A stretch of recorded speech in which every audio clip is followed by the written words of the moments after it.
All right, it's 10:05, so I'm gonna call the meeting to order. And here comes Mr. How are you, sir? Good, sir, and yourself? I'm very well, thank you.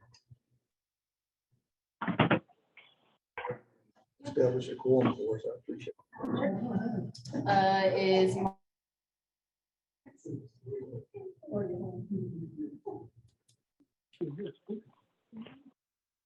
Jeff Adams, Yes, ma'am. Pete Quinones, Okay, so they have got you down, then I was on, I'm leaving now. That's good. Chad's here too. Chad's here, there as well. Yes, ma'am. Got it. You ain't gonna know. Lee Oliver, If you can mute your line, would help cut down on the background noise. Thank you. Theoretically, we should be here. It was online. Blake Thompson, I'm here. Dwayne Montgomery, Here. David Edwards, Atkins, Here.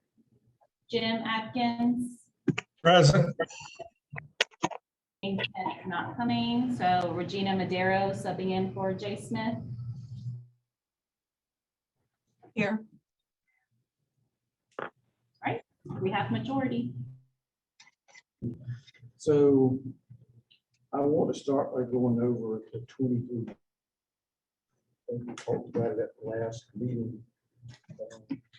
So this done, it had an AY budget, which a lot of folks call it.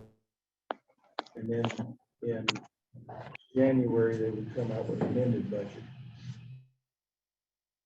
Essentially, that's pretty much going away.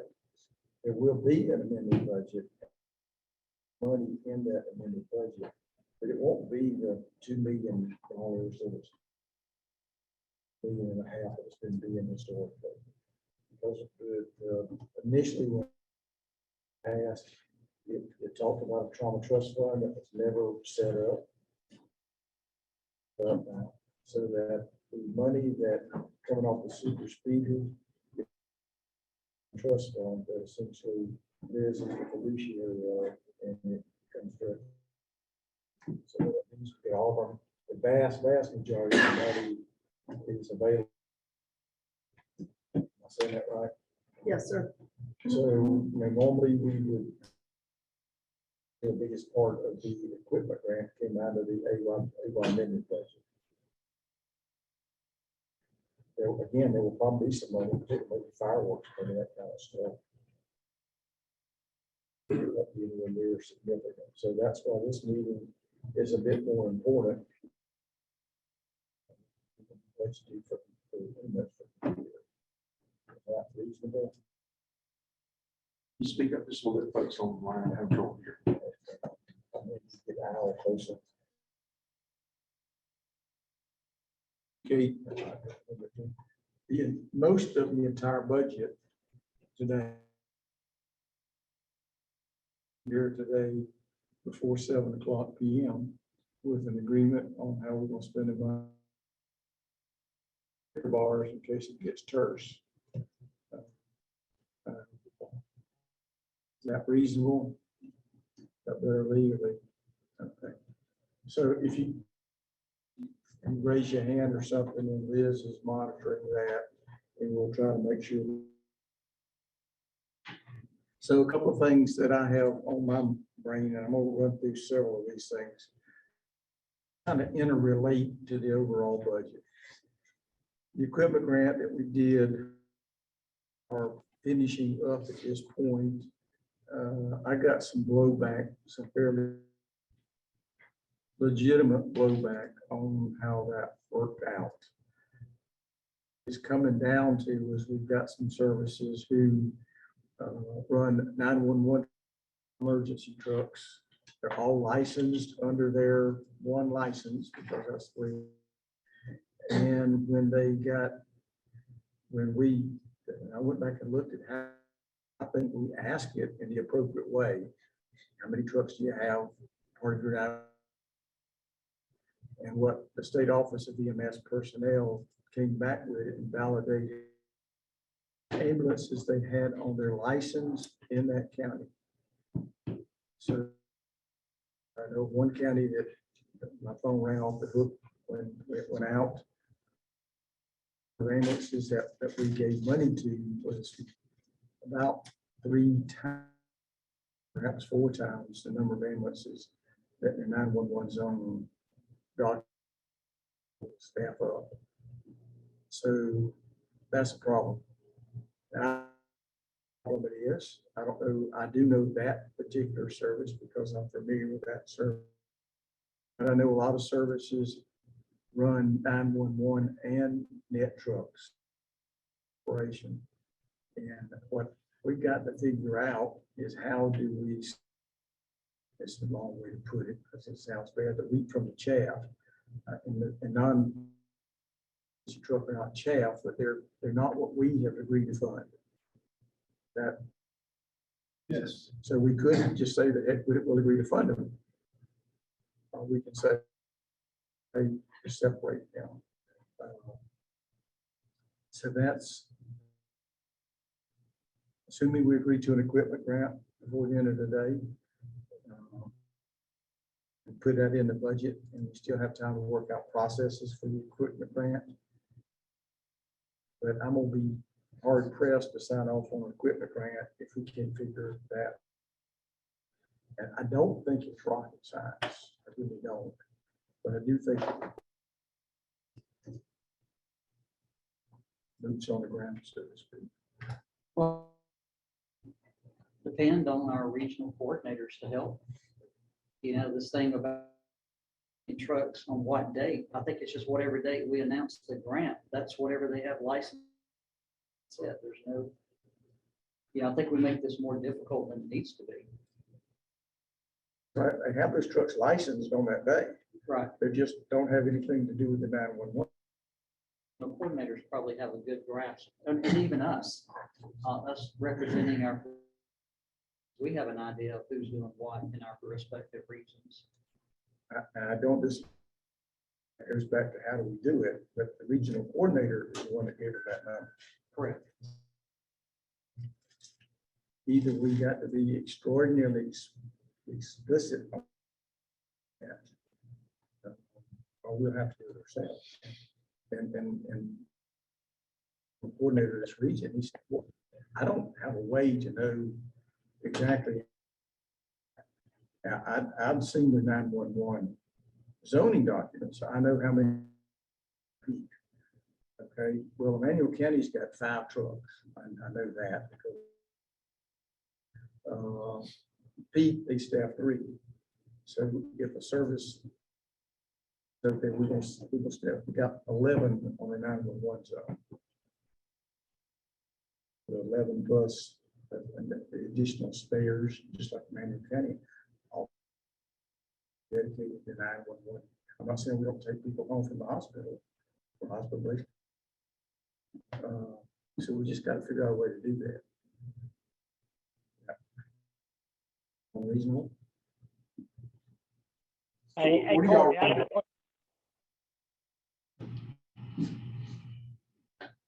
Yeah, Blake? Hey, the NET trucks, are they getting equipment funded too? They did this year, some of them, yes. Not all of them. I'm total against that. Okay. Thank you. Okay. All right, that's the second to the motion. But we just, so y'all are in agreement, we got to figure that out. So I'm not gonna try to solve all these problems today because I don't want to. Ask them, how can we resolve this? To make sure that we're funding the vehicles that we think we're funding. Absolutely. I think it's a touch easier probably in a region like mine, that's more counties, smaller services. Some of the bigger counties, of course, are the bigger service. we'll see a lot of that, wondering if that's the correct ones. I did talk to our regional director to let me know, or to kind of at least help me figure out a way, if we've got a service and their truck's sitting in the back and they're only cranking it once a year for them to use it. So he's helping me kind of work some of that stuff out. Well, we document state vehicle number on our patient records. I think it was on GIMSIS or maybe even, the other state database. We should be able to pull up a vehicle by its license number to see if it was involved. Yeah, but that's, I mean, That's a lot of. yeah, if you got a service that says, okay, yeah, this truck is generally a net truck. But this week, 2 of my 911 trucks are in the shop, so I bring this one on one side. And I don't think you won't ever be able to get it that way. Courtney, y'all, how many trucks do y'all have on license? Uh, And how many you run every day? For each peak, So, but you're getting funded for 5, right? that's correct. So, which is about a 0.4. So And that's, if you take peak times about a, you're gonna come up with what, generally speaking, people have as a spare. okay, yeah, peak time 0.4 might be the spares. Right, so And then you just so you need 1.4.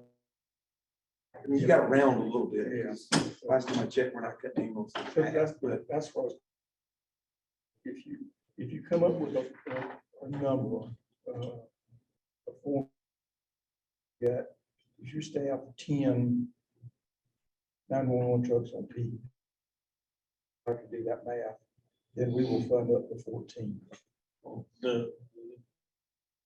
Before we get too far in the weeds, the state actually has, or did have, a formula service minimum you should have on your license, based on how many trucks you have. But then 2 on your license, and most of them are net trucks, then that reserve. That's what I'm saying. Their two prong is the state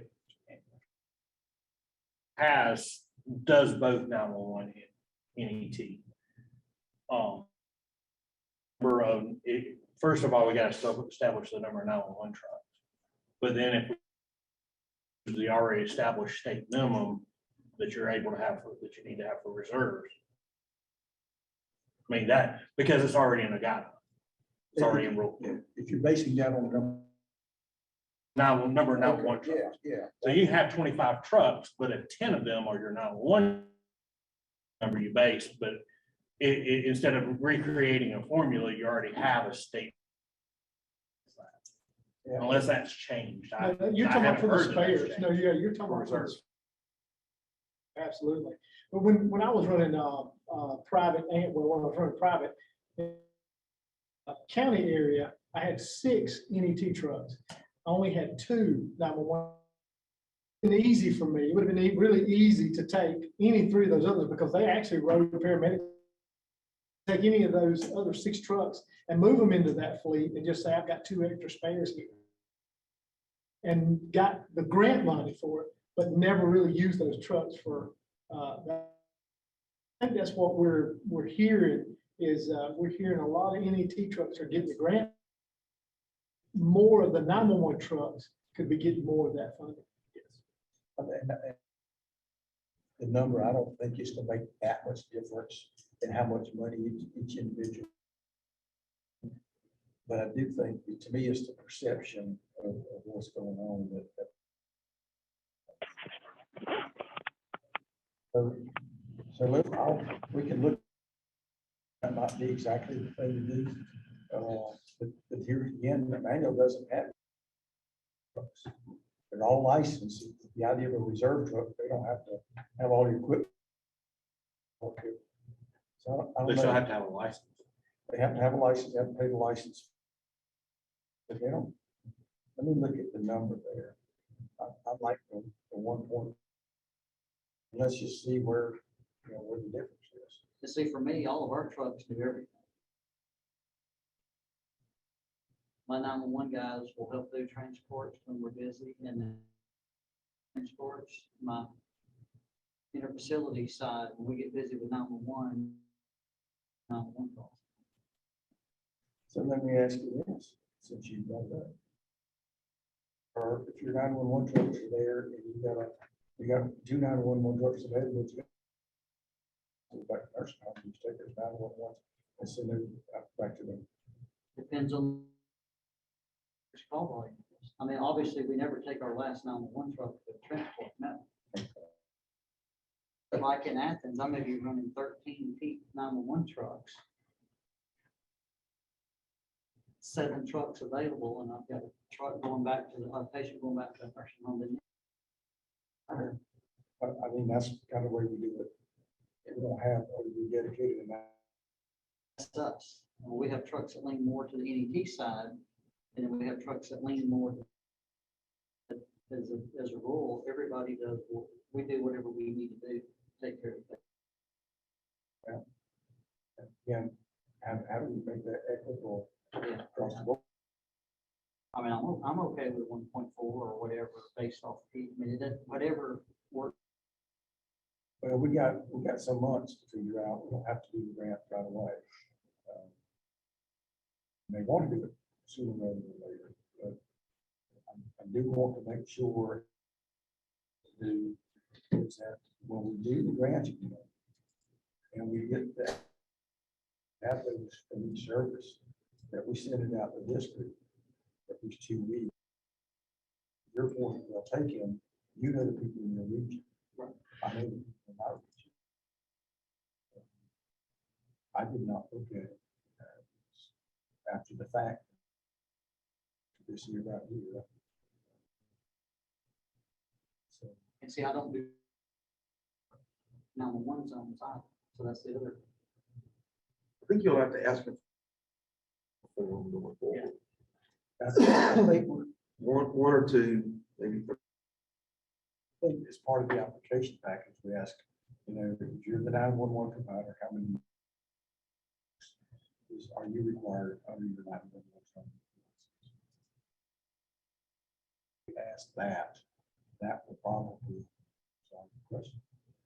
Well, it depends on the community. Some are required to have a certain number of trucks, some aren't. Service actually, quote, owns the zone. There may not be requirement on them on number of trucks. Good point, Emmanuel County, there is no requirement. Right. And I got 3.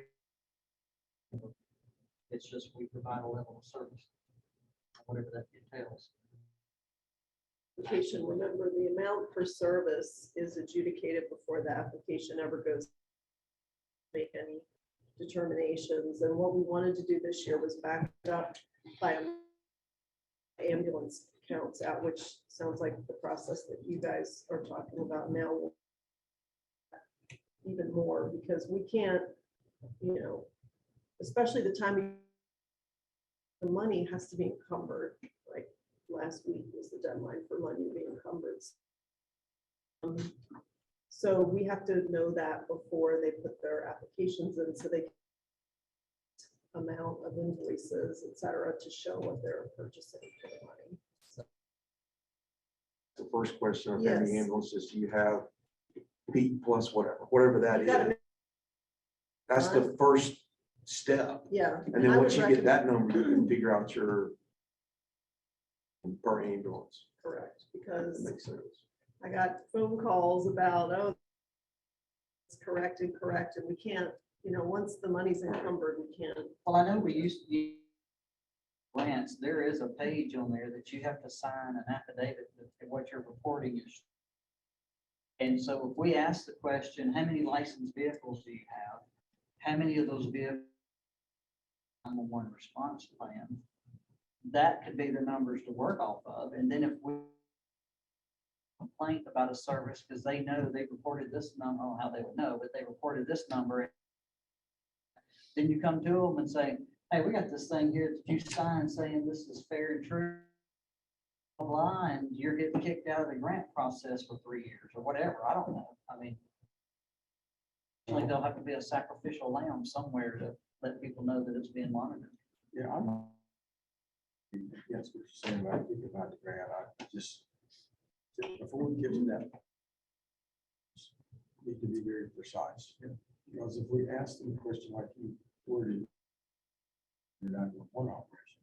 Well, this county I'm talking about would say, you know, if it's so and so, all of them. And yeah, daily basis, how many of them are used in your 911? I mean, I don't know. We can look at the verbiage of it. I think or you have a 911 zone requirement. Right.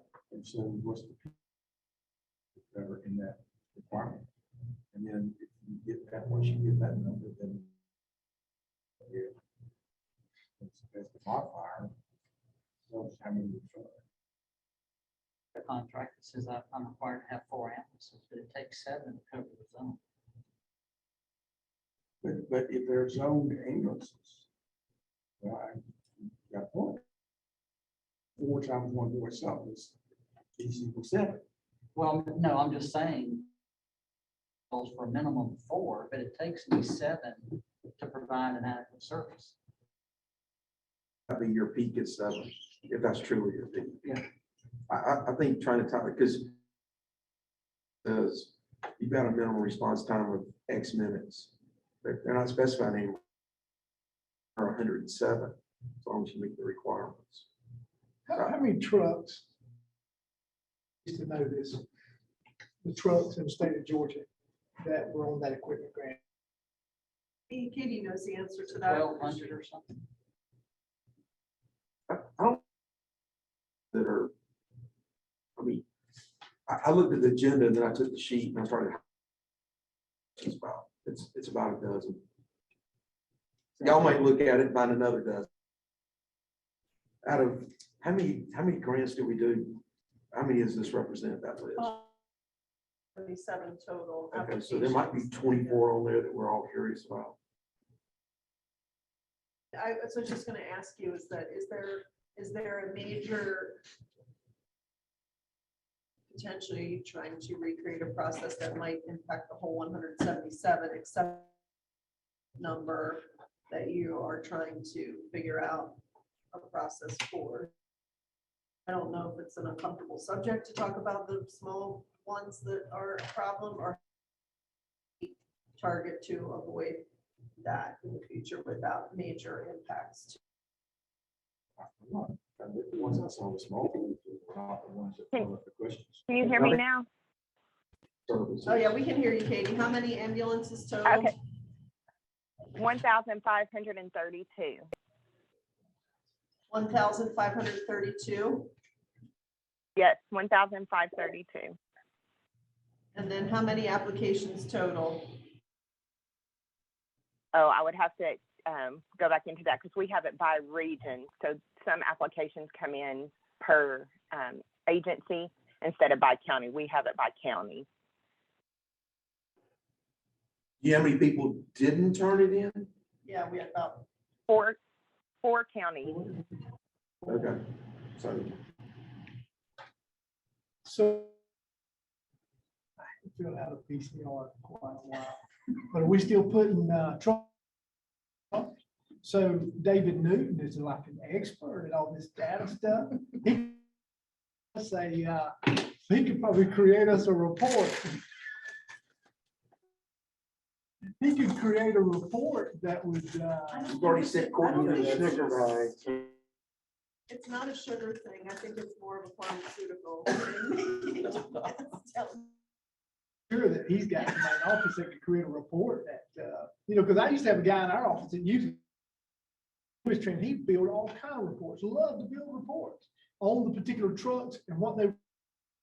So if you got 5 trucks in a service, you've got a list of the 911 calls that they did if it's easy enough to build one. And 2 trucks that are not doing anything, whatever that reserve number is, you could accommodate that by the trucks that are not. That's a thought. I mean, that would give you an accurate count of what trucks are doing what as far. That's it.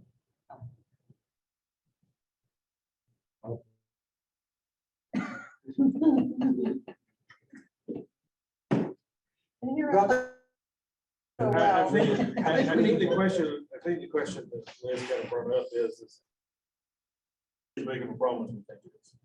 And it may not be, but Well, there's people And that's complaining. why application process, just like I mean, this is all about ethics, is what it boils down. Like we put in there about signing that affidavit that what you're reporting is true, and I mean, what happens to somebody if they're lying? So. We've never had that. So. No, I'm saying we've never had to deal with that. The affidavit doesn't say anything about number truck.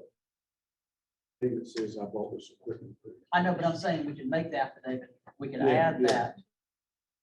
The number of vehicles you're reporting is truly what you are utilizing services. And then when you do have somebody that comes forward and says, hey, you know, I think putting 50 more ambulances on there than he really runs, then you could actually even, I guess, appoint a group of this committee to investigate it, come back and say either, yes, kind of fudge their numbers, or no, they just outright lied and just trying to get another issue.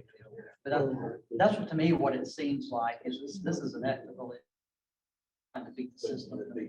I mean, to be honest, Courtney, the amount of money we're talking about, $1,000, that's not going to make or break somebody. But again, it's all about ethics. Yeah, and we got same time. That's right. Yeah. It's irritating me to believe, and I know I live. It's irritating to know that we would even have people in EMS to do that, and I know we do. But irritating. Well, here's an option you have. The affidavit as it stands now, that it really just is saying that you agree that you're gonna use the equipment on the part of that application. But one of the items, number 6, is that you submit yourself to inspection or audit by a representative appointed by your state auditor. So essentially, you could audit. I feel like you want to have some insights behind what's happening. Well, two things I'd like to do, because I don't think we can solve it today. I'll send out my list again of all the services you I got. think it's on the website. Website still, Katie? You talking about this list right here? Yes. It's got it by region, Yes. the packets they sent out. Let's talk for this meeting. No, I'm just. With the one that was sent out for the grants. Yeah, it had the Yeah, providers. it's about how many region and trucks.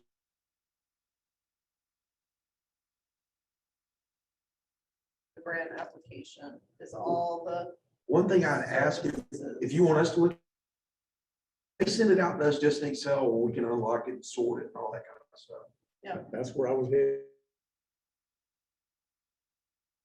Actually, can you upload it We from get the Excel somewhere. version? If we could just Do that and send then that out, so you, I don't care. But y'all know your regions, you know who's got what. Region 3 can be a little squirrely because there's so much up there, but, Well, but your number one.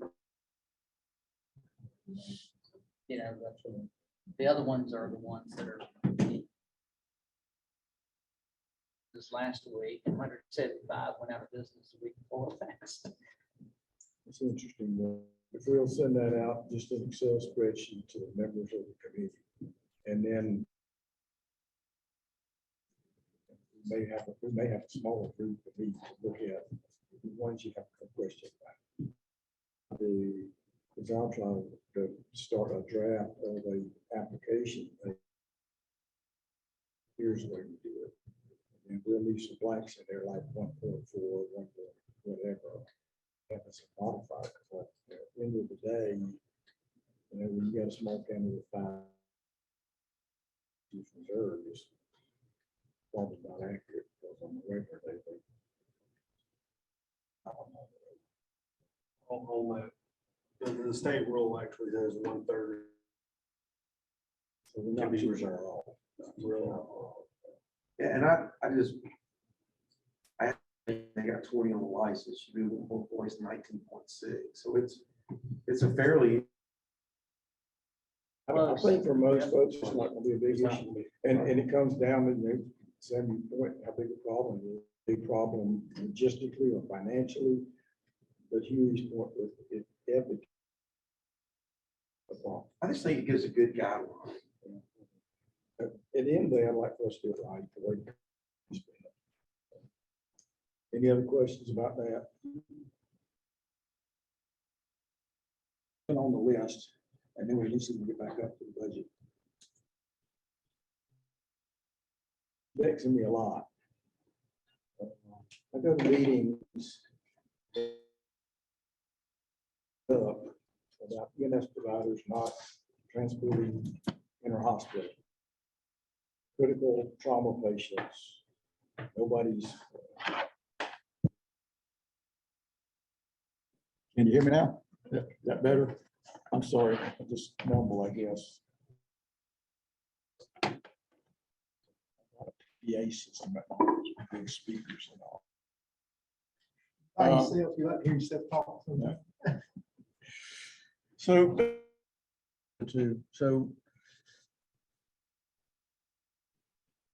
I don't need to understand what goes on.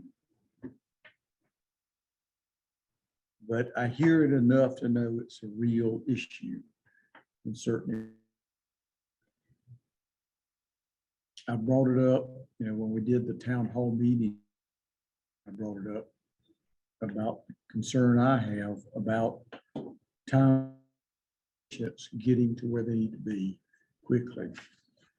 If you go back and read the accidental death and disability, which started the EMS, modern EMS world, it came out in '66. And I think in '73, the law was signed to set up on the EMS system.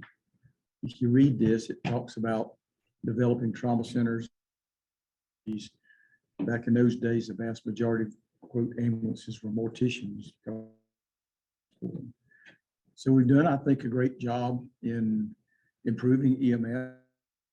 Much better vehicles. We have much better trained people, maybe not anywhere near enough of them, that are high quality and with good staffing and all that stuff. But we still don't.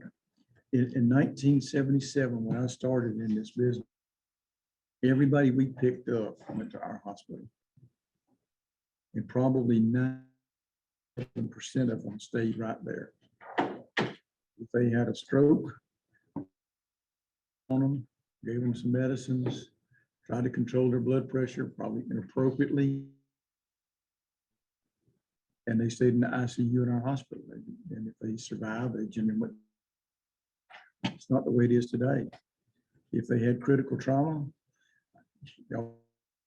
I remember getting called at home to come give blood in the ER so they could take my blood across the and give it to the trauma patient laying in the ER at our hospital.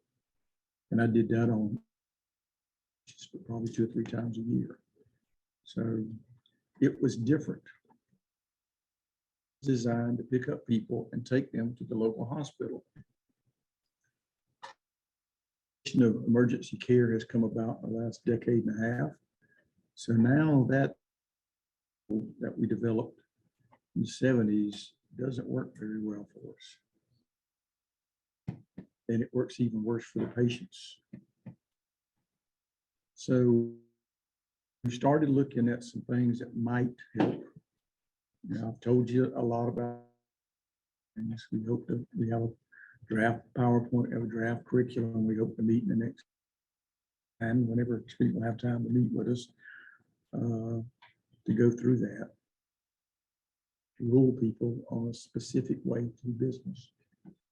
But what I'm getting from both sides of the street, I get that, well, that hospital, they send everybody out and we never know, and they send people out who are not taking care of them.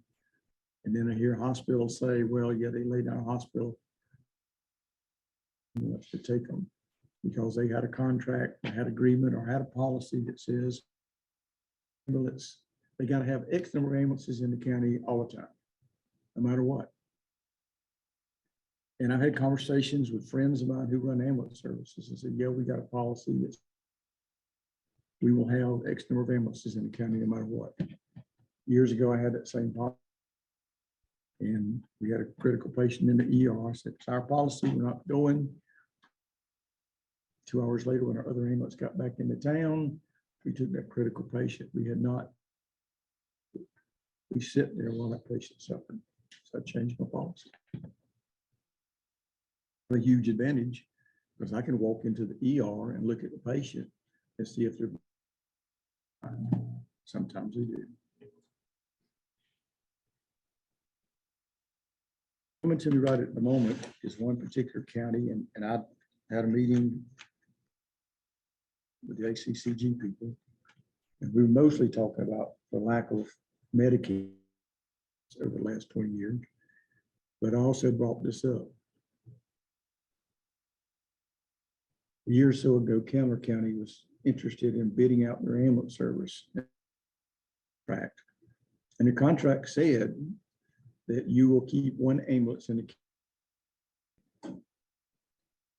And the reason they did that is because a lot of this, if I'm hurting your feelings, I'm sorry, but a lot of the private services would take money to run a non-emergent call in another county, and they county blank.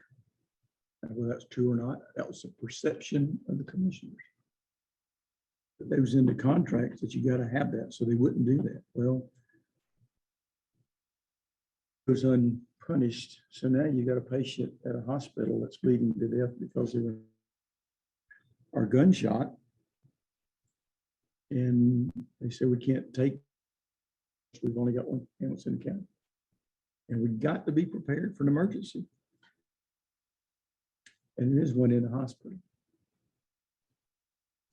So I don't have the answer. I brought it up at that town hall. Nancy came to me and said, Court, that's not an EMS problem. Y'all need to get involved with that.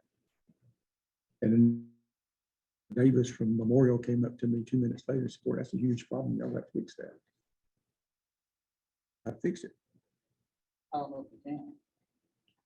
First of all, if provider operating the way you just described, I can't imagine it would be in business very long. But and I have folks that I know that run county, and they tell me they don't leave the county, and they won't leave the county, and they're because their folks said they're not doing transports. If they start doing transports, they're leaving going to work.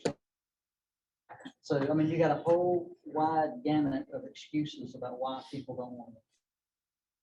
You know, we're not going to leave a county uncovered, and you know, in my mind, that are that critical probably need to be good looking getting flown anyway. It rains and If they stuff. can. I understand it rains, and that's right, if and when they can. And it just, there's not going to be a blanket policy that you can throw out there that's going to cover all the what ifs. You know, and that's why I don't think there's going to be a solution to it, to be honest. You know, I mean, I agree. If I got a patient that's laying there having an active stent, and that patient to me takes precedence over having a that might come in. Because you have a You always have a call obvious that might emergent come in. patient, you may have another emergent patient, you don't know. So which one do you go with? I go with the known. Correct. You know, not everybody looks at it that way. I don't care. That's your decision in your community, No, and it's my decision no. in my community. I don't know. It's the trauma. How to save lives from trauma. And we're giving money to folks who are not. I understand And I that. don't, I just, I'd be interested to see how that plays out.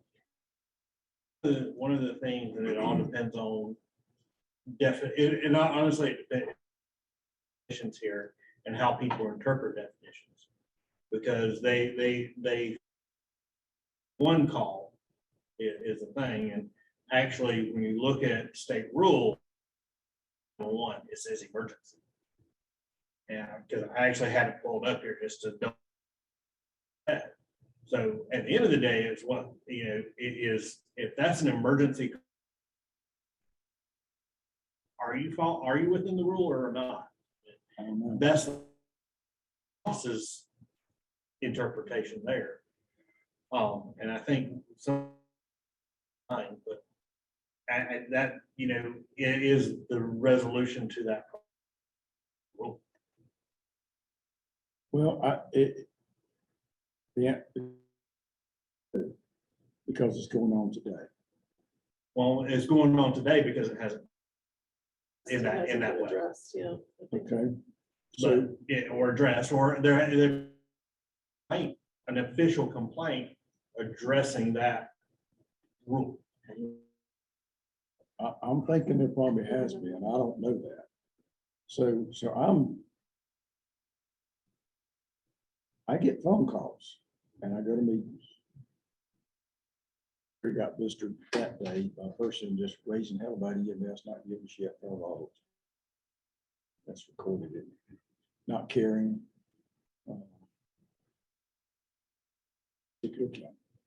And I don't know. I did talk to the ACCG people and they're going to reach out to this county and see. Vendor for them, it's not, they have the zone, but they have a vendor that runs a service. So I'm trying to find out, because you can hear anything. I can say most anything I want to, and if nobody hears questions it, and they did come to the commission groups, came back and said, we had a similar problem, turned out it was not the EMS issue, hospital issue. So I don't really know where the truth is, but we gotta,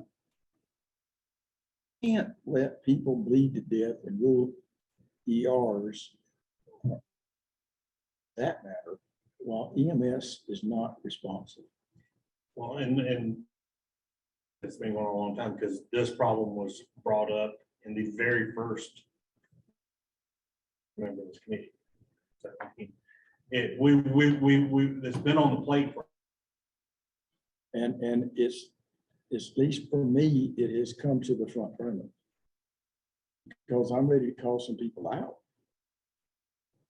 And I'm ready to try to figure why they're doing that. You know, I have my friends who say this, said, so if it was your daughter in the rural ER bleeding to death. And quite frankly, the policy is we'll get young and take.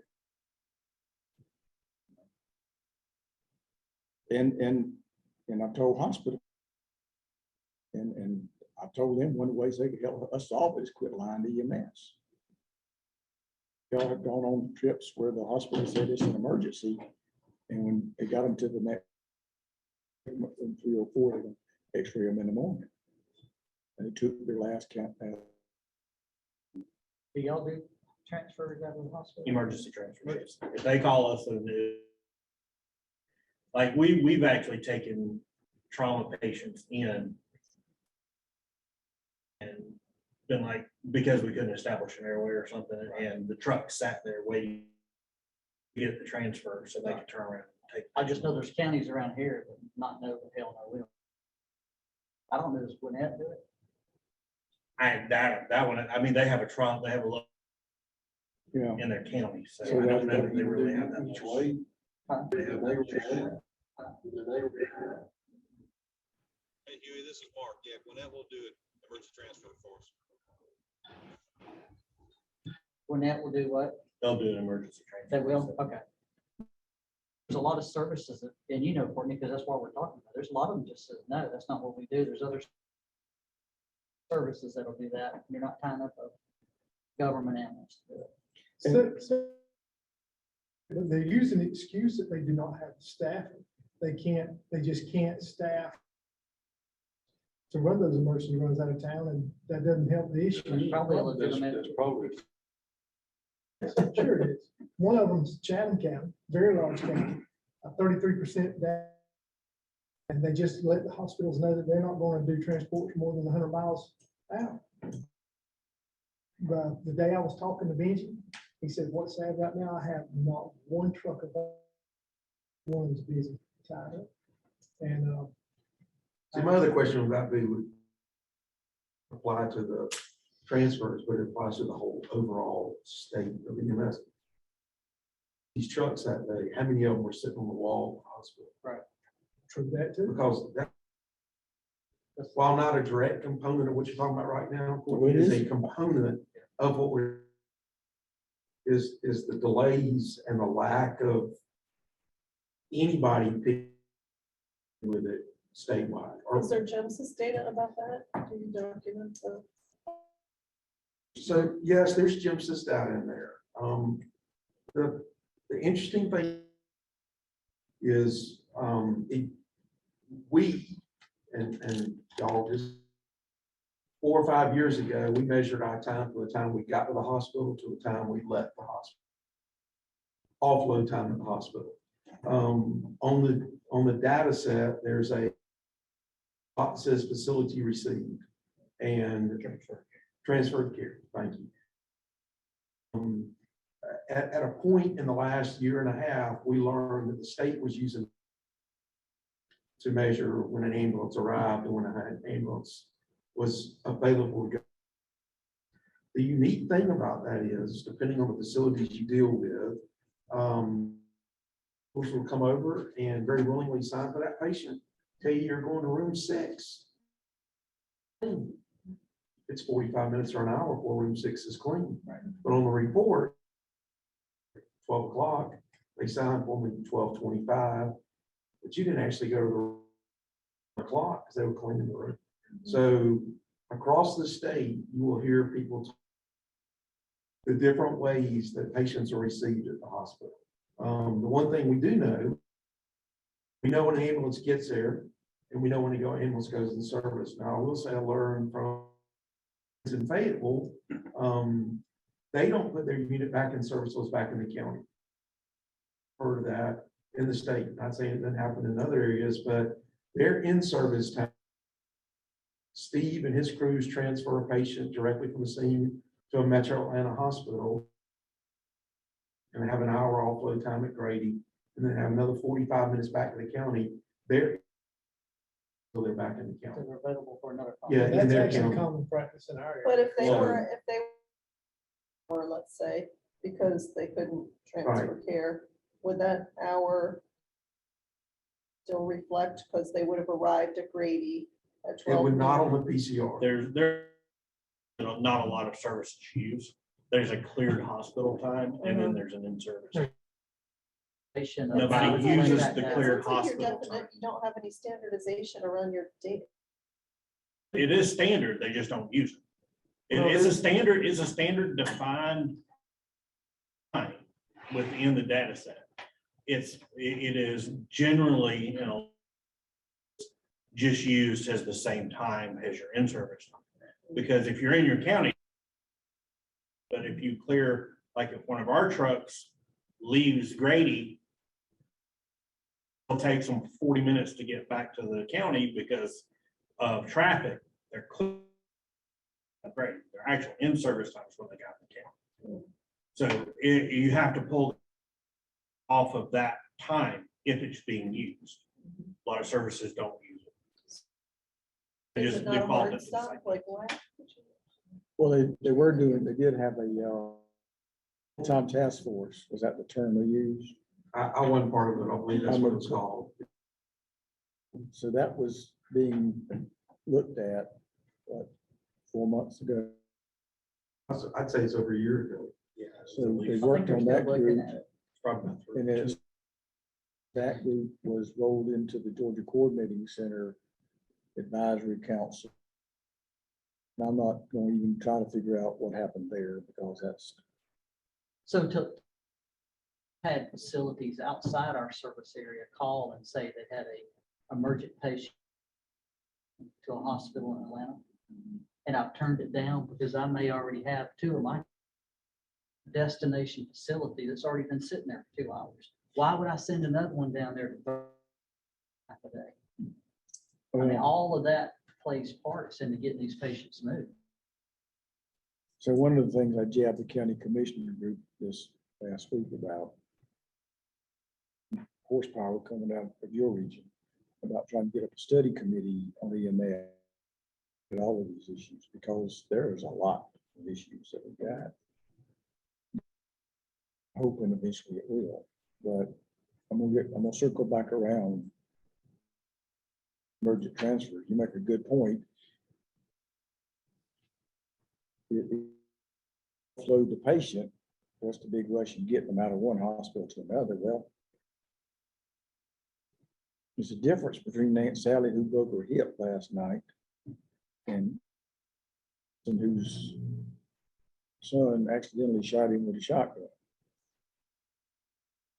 And at least my belief is that if the trauma center accepts that, we'll hold them on the wall and we'll take them to a trauma thing. Corey, how big a problem? is that? Lee, I get it, not daily, but at least weekly. The same areas you're getting it from? It's what I'm getting is from south of me. That's where 7 I and 8. thought the old and now GCC, I thought that's where over all these years made the biggest bang for the buck, because it was the hospitals and the helicopters of finding acceptance and arranging transportation. GHA never wanted to take that on. I didn't think that should have been a product of the trauma commission, whoever's running GCC, well, whatever it's doing now. That is what made the biggest sense to use it for that very purpose of not just getting these, but also having a list of providers who were willing to help do this, depending. Well, my goal right at the moment is to try the extent of the problem is. And it may be that I was talking about one particular county and I told ACCG, I said, I don't live in that county. I don't work that ambulance service. I don't work in that hospital. I don't have a third person from multiple people. Now, did that all come from one? Go back, I don't know. But they have agreed to look at that particular case, the issues that are out there. And Adams with Georgia Hospital Association and Chuck Adams, who does rural component, perceive this more of a rural situation than it is urban. Urban centers, and I know y'all may not consider Henry County to be urban, but when I drive through there, so I certainly do. But it's a problem I know for you guys too. I think that we can't figure out what to do about it until we kind of quantify small pockets out there that's happening. And Vic, is it, yeah, we got no trucks. We got no trucks. I routinely used to have people, well, you got them trucks out there. I said, yeah, they're pretty trucks. They ain't got anybody in them. Unless I find, it's a problem.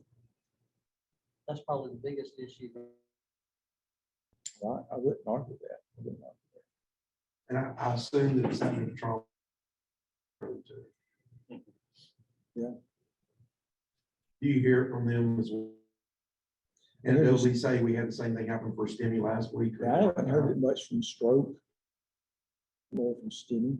I think this telestroke has really helped a lot of that. We do because we're level 4 center, we do a trauma committee meeting, a real committee meeting the other day. And so they were complaining or making a statement about a trauma victim who was in our ER for 5 hours. And when he came in, the doctor said, well, based on making of his injury, you need to send him right on. So I'm in Nikki Drake, who's the director now, he's in there doing this. 2 o'clock in the morning, guy gets hit by a tractor trailer. Okay, what are you doing on the back road at 2 o'clock in the morning when you work for trying to clean the roads? So nobody called Nikki. Nobody Turned out the guy in the AU, they turned him, the X-ray, sent him on. So the point there, some of these patients, we may be able to utilize telehealth and communications or something. The guy didn't even need good advice. So he needed X-ray and found out nothing's broken, and very most couldn't be overnight to observation. But that's another thing. One of the things here that I think we don't have the ability to solve, but if we ever get that whoever answers the phone needs to have medical training to send. Of course, now they're saying that the guy answering the phone, I'll be able to tell them whether it's first or not, but obviously that's not going to happen too often. Well, the hospitals are so overwhelmed.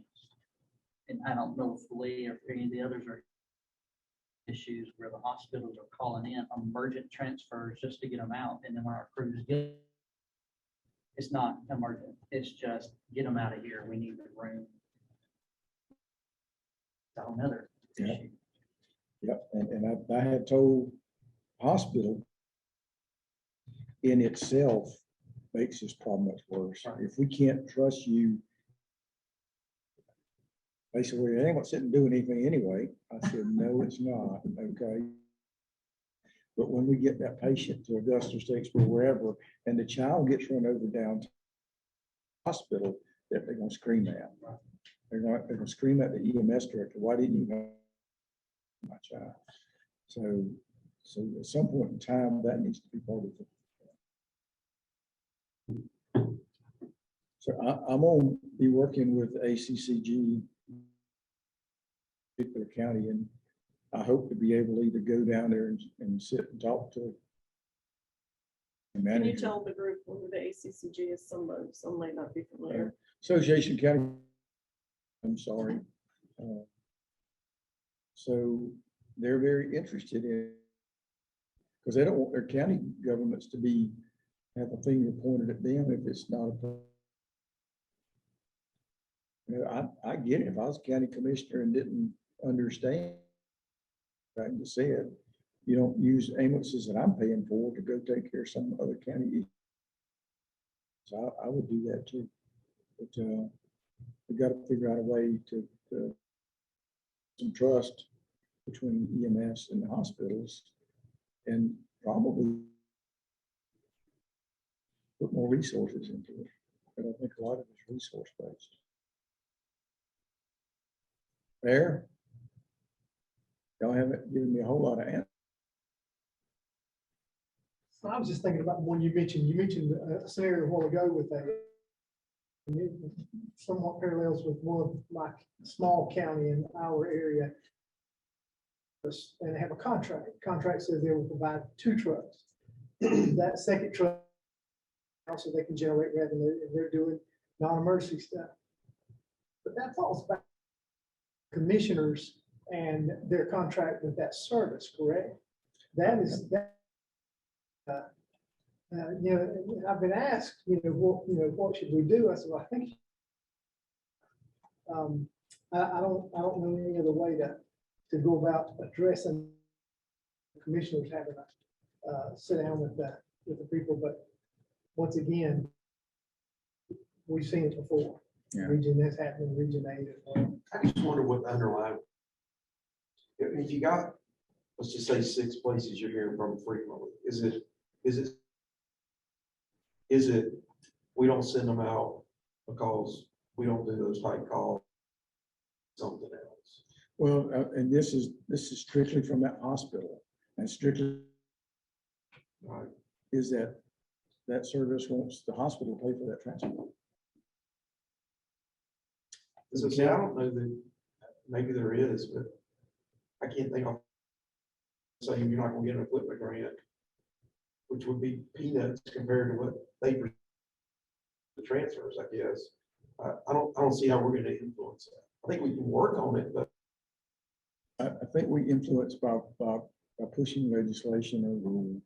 But I think, Sam said something a while ago that, when we started on my way up to Queen County, this is on my mind, and I thought, well, we just make the 911 provider.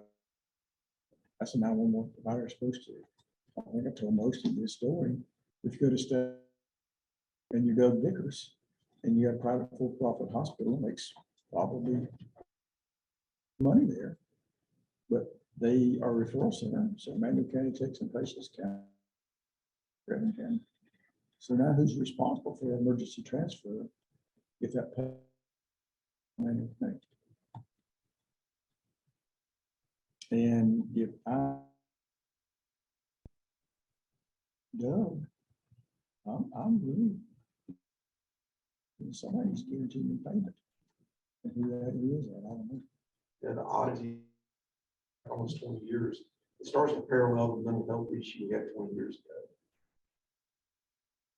I just say when I was in Macon, a Tweeds County resident would come to Macon Hospital, and now they're going. The sheriff, the county said, I'm not taking their residents to a big county. And it was just a mess, and the ER was sitting there with the patient trying to get them to X, Y, and Z. Sometimes hours away. We got surrounding hospitals that have no site patients, but they're on site diversion. So everybody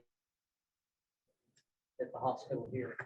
And now this hospital is complaining about why are these neighborhood site patients here? We don't have anything we can do. Because they. Okay. So Courtney, do you have any, back to your original statement, do you have any way to quantify the geographical areas where that if they're in Sam's area, he could dig into them. If they're in my area, I could try to figure out what's going on. Well, I'm looking at this one right now, and conversations with Chuck Adams with GHA, not to this level. In the March Paul's scheme that I've got in my brain, that's down the road, we have a conference someplace for rural people. And we bring in the EMS director, the ER doc, a hospital administrator, and somebody from the county commission, the manager, the chairman, or whatever. And we just talk about, how do y'all need to work within your own community. For every community, but I think we can at least push some knowledge base that problem. And it's not going to change. It's not going to go away. Concept of regional emergency care is not going to go away. It's going to get more and more. We'll see pediatrics, and that's the next one. They want them to go to a pediatric. Okay, so what does that do to your staff? And for us, is 4 to 5 hours. And if we take a truck out line for 4 to 5 hours, how do we, assuming we had all the staffing in the world, how do we pay a person to come in, another crew to come in and cover it? But right at the moment, you don't. So, all right, any questions about any of that? Because I'm thinking.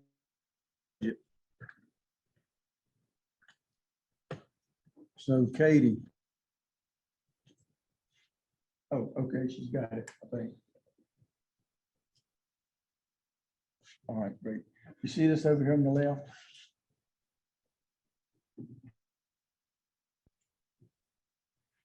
So the ABLS annual support will be a hard number, unless we're gonna kick some people to the curb.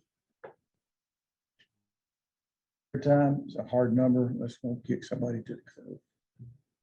ABLS, Tim says we need to replace and up and enhance whatever equipment over the next year.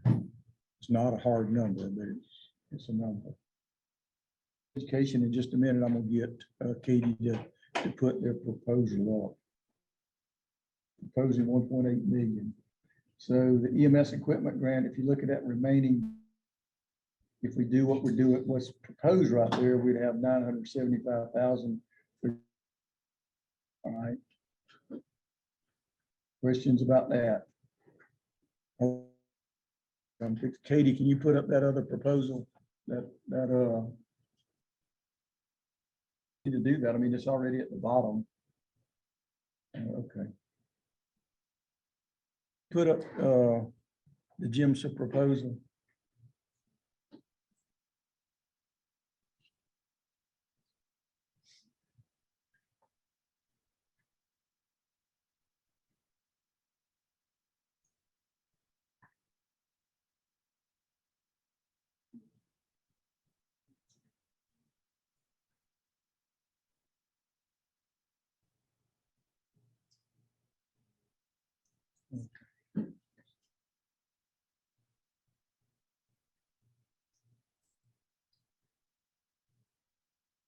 Maybe y'all can read that from where you're at.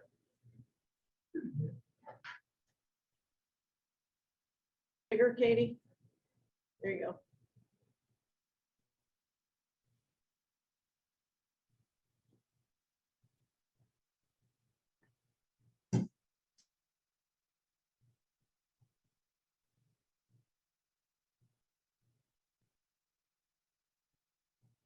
So y'all study that for a few minutes. Is the 10% added just what it's anticipated cost for 2023? I think the 10% bump up, was that just from inflationary?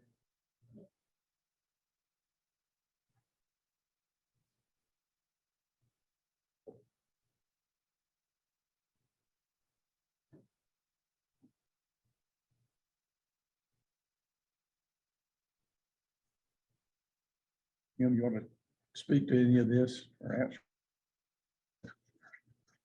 I'll answer any questions that anybody has about it. There are a couple of new categories on there that may not be as familiar with. Programs coming, what's the junior leadership? Is that one you're gonna? The junior leadership, actually a better name. And new, that was a pilot program. The actual first class that was done February 1st. A spinoff of an initiative from the class 10 alumni. An introduction to leadership is a better name of that.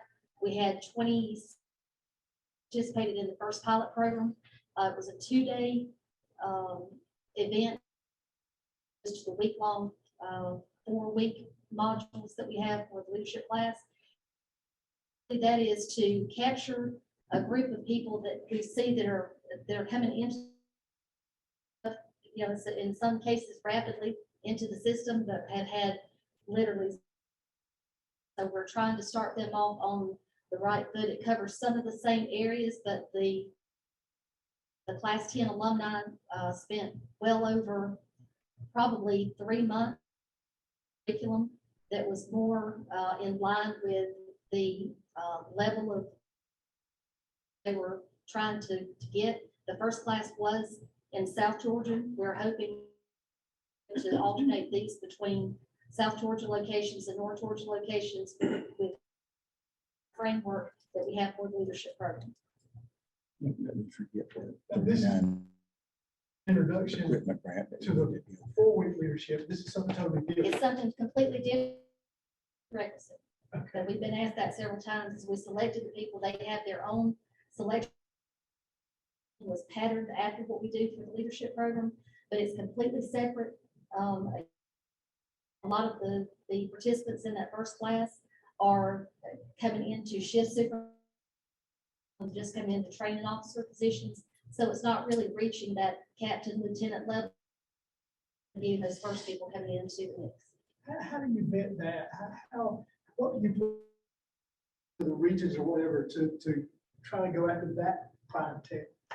We had and I'm speaking on behalf of really the alumni, because it was, I stated everything from the history that we have with the leadership program, but I really wanted them to have their own inner workings of that. I didn't want them to just go completely with what we had done. I wanted it to be their idea to develop, and they put all the legwork into it. But they actually marketed it through region offices, sent information out, and explaining that it was a very into people coming into EMS that were looking to move up in again, that had very little leadership experience coming into it. Potentially could go into the leadership class. They could require it to be, you know, that you had to have that introductory class before you could be in leadership. And sometimes whenever you're having those people that are just coming into as initial supervisor roles, where they may be a supervisor still on a truck. Yeah. The 4-week leadership program is somewhat intimidating. No, I get it. And now, well, remember, you know, when you get into Medicare, Medicaid, you know, budgeting, that's all things that you're level of management coming into leadership. You're not, you really need to know more about conflict resolution to deal with people. So some of those things, as opposed to some of the more higher end, being upper management.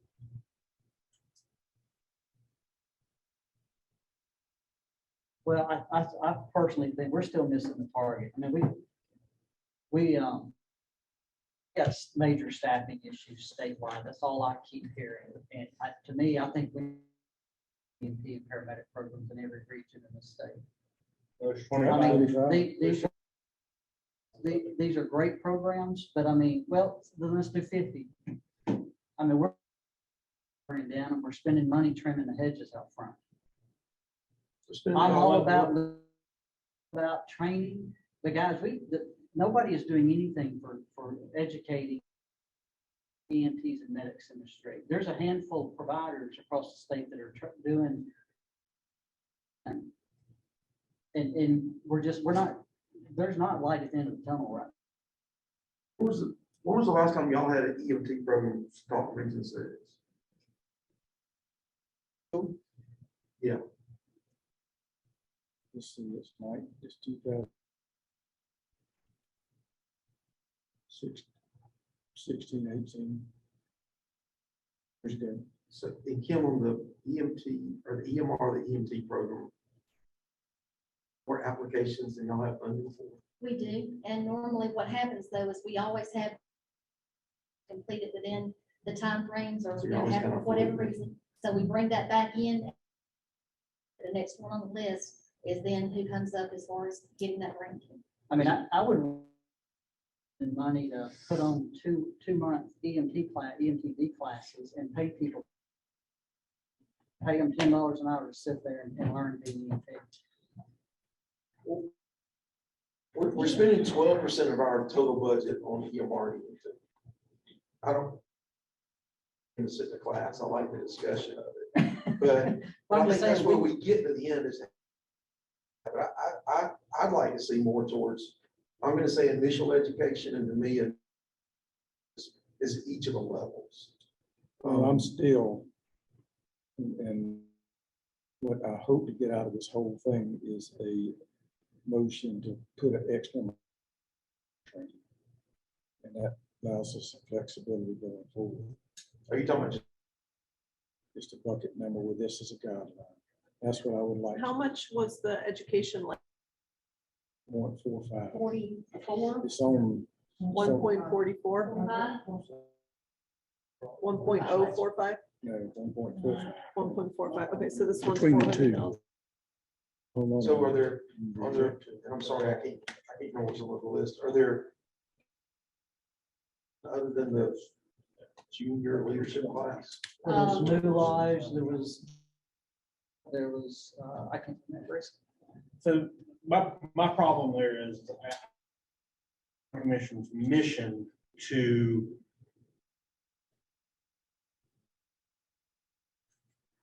yes, we need more providers. And first of all, how many out there currently? Because the last update from the state, there was a lot of classes out there and a lot of them weren't even full. Providers in the street is better than none. But is it our mission to improve or to staff the ambulances? Well, staffing ambulances based on the long conversation. That's why we just have had 25 ambulances. about more hospital. We got to get more providers in the street. And no, it's not our mission, but nobody. That's why we have 25. The state's not doing it. Well, but we're not doing anything on paramedic program. On paramedic programs, we ain't gonna be able to afford to put on paramedic programs. I got a quote. Well, you. And what we got there. $78,000 for 12 people. Okay, that's 12 more got 78,000 we've added in new programs here. I mean, again, You know, and also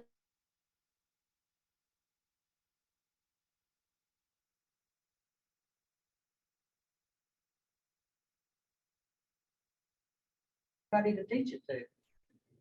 We got people leaving this profession and growth. Focus on the success of some of these programs. We're at a state to where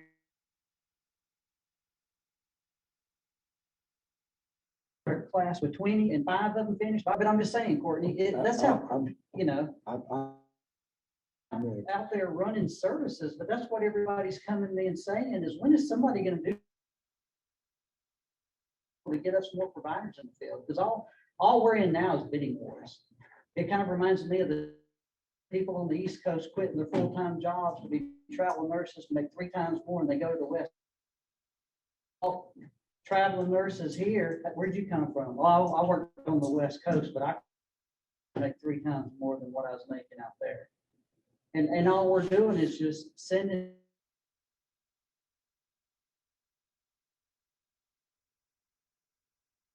works because there's nobody to work. One thing I do, Brandon, is put And I was YouTube tickled to or death whatever. to see that. I've been for years. And again, I think it should be more than that. It should become DPH. I don't think that's the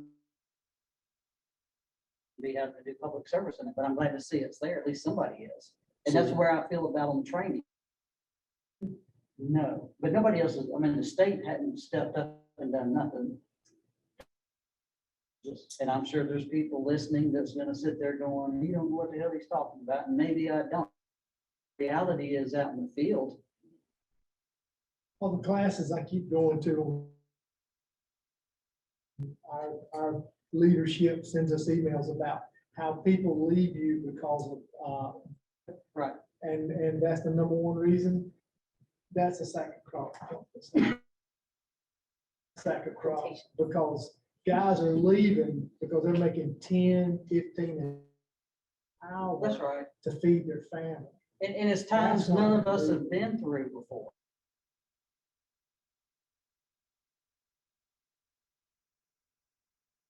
Our major issue right now in our industry, just, we got to figure out what we're gonna do for EMTs and paramedics. You know, and we've just got to be, and that's all we're doing, you know. As soon as one class ends, we've got another one lined up to start. And, you know, if I can get 10 or out of them, is a help. For classes or for employees? I mean, and I'm not.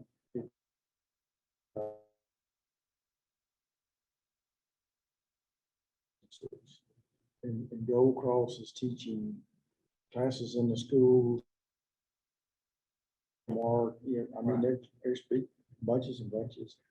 So theoretically, you would think eventually they would, it seems to be a moving target. So I don't know how long people stay. And if we can't figure out a way to keep them in the profession. Well, now you got out of the field because they can't find nurses. You have travel medics now too. Yeah. That have gone to go to Texas and travel, or to Puerto Rico on. So you have the same issue that nursing problems have. But the nursing industry.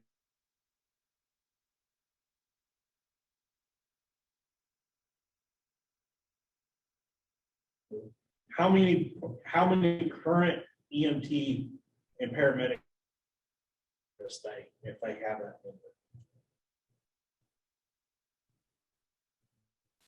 I don't think she heard me. Well, 25 this year. I really think, yeah, and what I'd really like is just to reach you more or less or whatever. I don't guess the EMT number, but I think to discount the other programs that we're.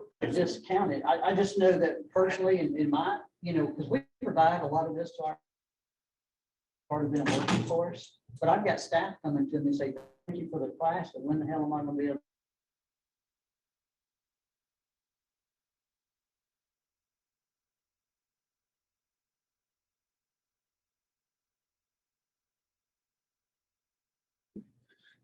My granddaddy said, boy, you don't ever get so hungry that you eat.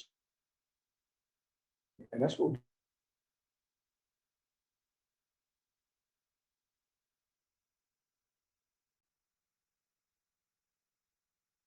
I mean, it is the hospitals, it is. Don Carr got some.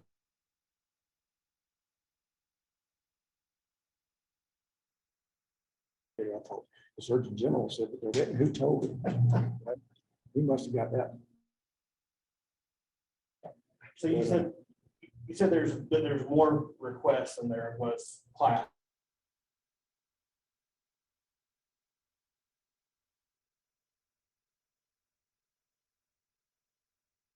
When we actually put the grant out, Actually, I got 28 requests. I filled all 28 requests, and this is the same thing we had from last. Based on the 25 number, I filled 28 requests. I had 4 that wound up mid-year.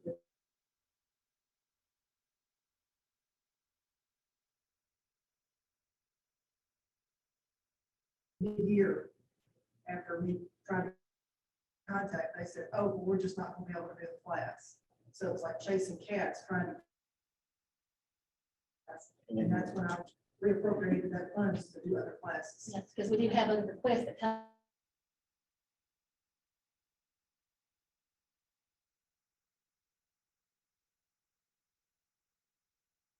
A total of 20 to complete or will be completing by the 1st of July. And one July or what's back. So at the end of the day, we really weren't outside.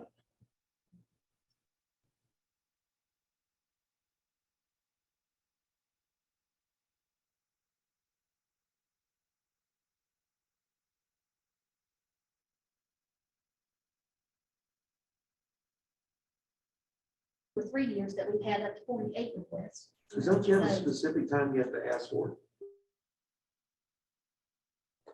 Lee, really, it would take me a while to explain that whole process and the amount of time we spend trying to track people. I mean. No, I mean, y'all send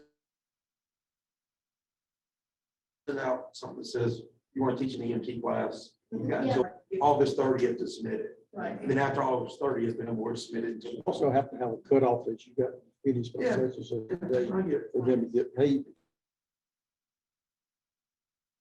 Payment through the trauma. See, I've always thought, and I know I'm way outside. Says you're not being realistic.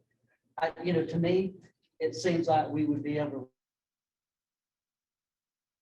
Coordinators, I don't even know if they even do training anymore, but, and have them work within each region.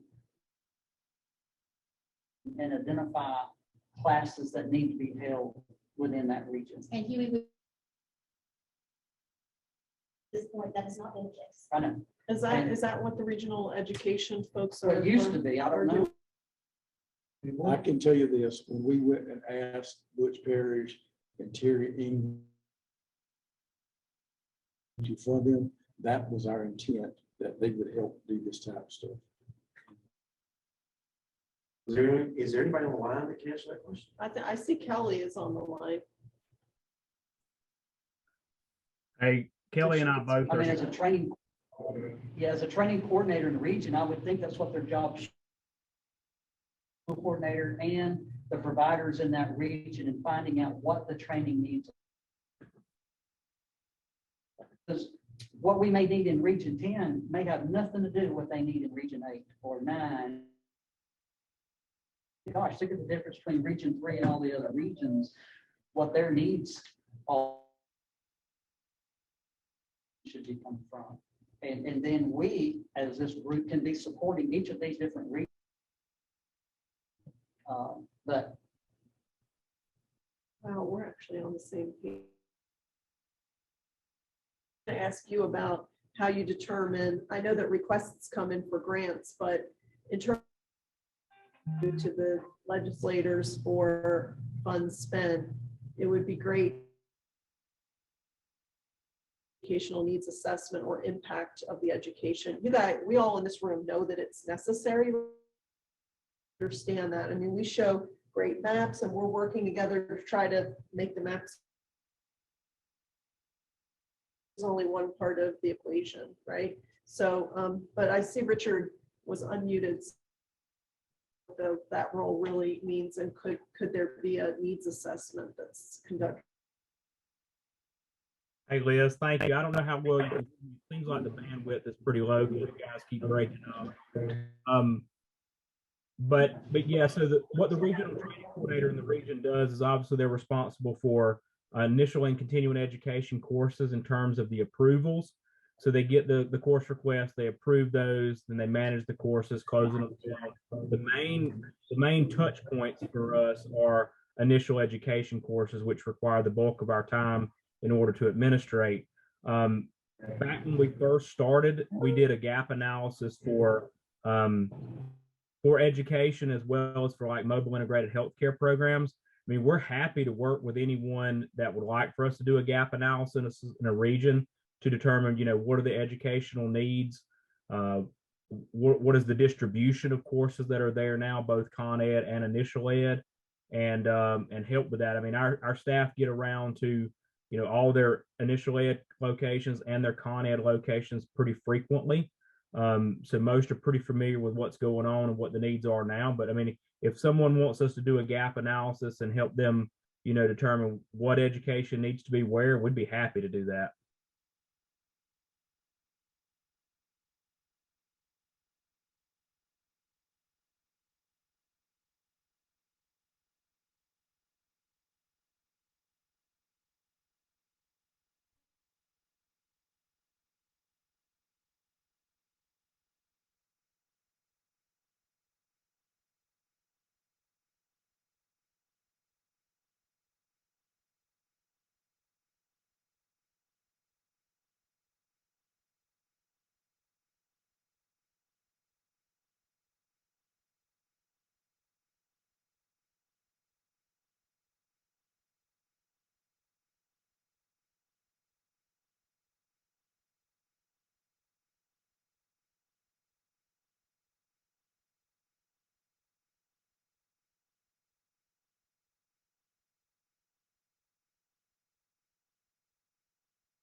Couple of years from now, I can say, well, hell, I just threw, $2 million down the drain, and I'm still just as short-staffed as I was when I started this mess. But What I can do is, if y'all approve that number, as soon as I can, I'm gonna get that blasted out to everybody. Everybody that requested a grant last year, we initiated that. Right.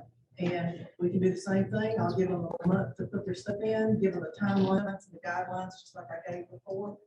If we get 50 requests, I would love to be able to fund those. And like Courtney says, this can be a guideline, and we can come back and go, okay, we're gonna cut this class and fund the EMR ENT program. I'd like to see us put a number on A classes as well. So you got EMT, or you got EMT, you got AST. So, and here's your and a little bit of devil's advocate here. You're about to have the same issue with AEMT classes, but you're going to have with putting on paramedic, that you would have putting on paramedic classes, because they're going to require accreditation.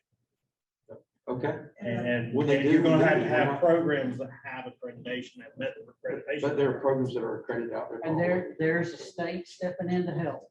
And what kind of time frame does an AENT class take? Because remember, we're looking at once we hit a window, you've got an 8-month. The EMT programs would feed into an EMT class. Advanced are usually a quarter shorter. I'm doing y'all 4 think B classes traditional a year, education, we gotta get out of that 2 box. B to 8 Well, not classes, even- I'm- and 1 paramedic, and then 4 or 5 EMTR classes every year. That's So what I'm I- budgeted to run. Right, what I'm saying is the time span that I'm given from the trauma commission. No, I know y'all got time restraints, so we gotta get this approved and moving and I won't- classes underway. I want to spend some more money this year developing going back to that hybrid course. We had some decent response to those classes. We are working on this March policy that we're trying to develop a hybrid curriculum for and probably used to move it right there. I'm interested in hiring a first-class instructor, I don't know who that person is, but having them do the videos on the lectures, and develop the testing modules that test to the national standards. So that these people have to listen to the videos. They have to immediately take that test. And then we can go back and look at how they do on that test to see if they're getting them by mark. And if we can develop that, cost a few bucks up front to develop it, then it would be available to anybody to utilize. And then going back to the local service could do the practical skill set. So that's why I write it at the moment. And I've been talking to a guy who's at Mercer Innovation Center right now. And I want to talk some more to him, but he's leaving, but he might be able to help us long distance. But his PhD, he's trying to develop programs to teach people skill sets using gaming technology. And I think for the age bracket that we're looking at, that might be very, very helpful. So if we find a way to do it, my problem is that some services have a high pass rate, some services have a low pass rate. Is it quality of the student? Is it quality of the instruction? I don't know. There's no way. And right at the moment, one of the things I wish that we could do statewide, in fact, is I'll try to recommend it MSAC. I think every EMT program, no matter who does it, there ought to be a standardized entrance exam just to look at how well they do on reading and writing and comprehension. Because if you're taking a student in and they can't be expected to be successful, then we're throwing our money down. The virtual programs work because we've done them with EMT and paramedic. And you're still using, who are you using? We're using Faithful Guardian on the paramedic, and then we're using Adaptive Resources on EMT. I met her the other day. And so, they can teach multiple sites, which I think would be ideal. You could do one class in a region, but have 8 or 10 sites within that region where people aren't having to travel. They can do it there at their home base. But she's doing it real time. Left over. Correct. But they're interactive.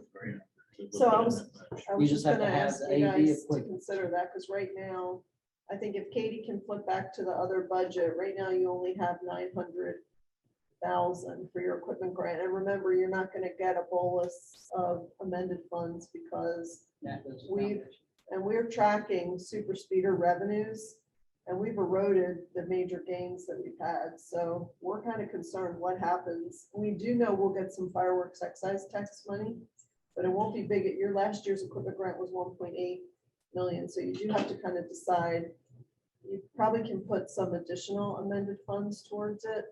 The problem is like, remember this past year, it took them a while to pass the amended budget. We were pretty late to approve it, and that impacts, we want to try to get your How much do we have for trauma equipment grants? 900, the past year was 1.8. This budget, you've got 900, nine something. So there will be some amending budget. I don't know how much. Some, but it's not gonna bring you from 975 to 1.8. Hey, Courtney, you want to see if Richard's back on and see, get the answer to Huey's question? Richard, you back with us? We didn't intentionally kill you, man. I'm glad. I'm back. Thanks, Courtney.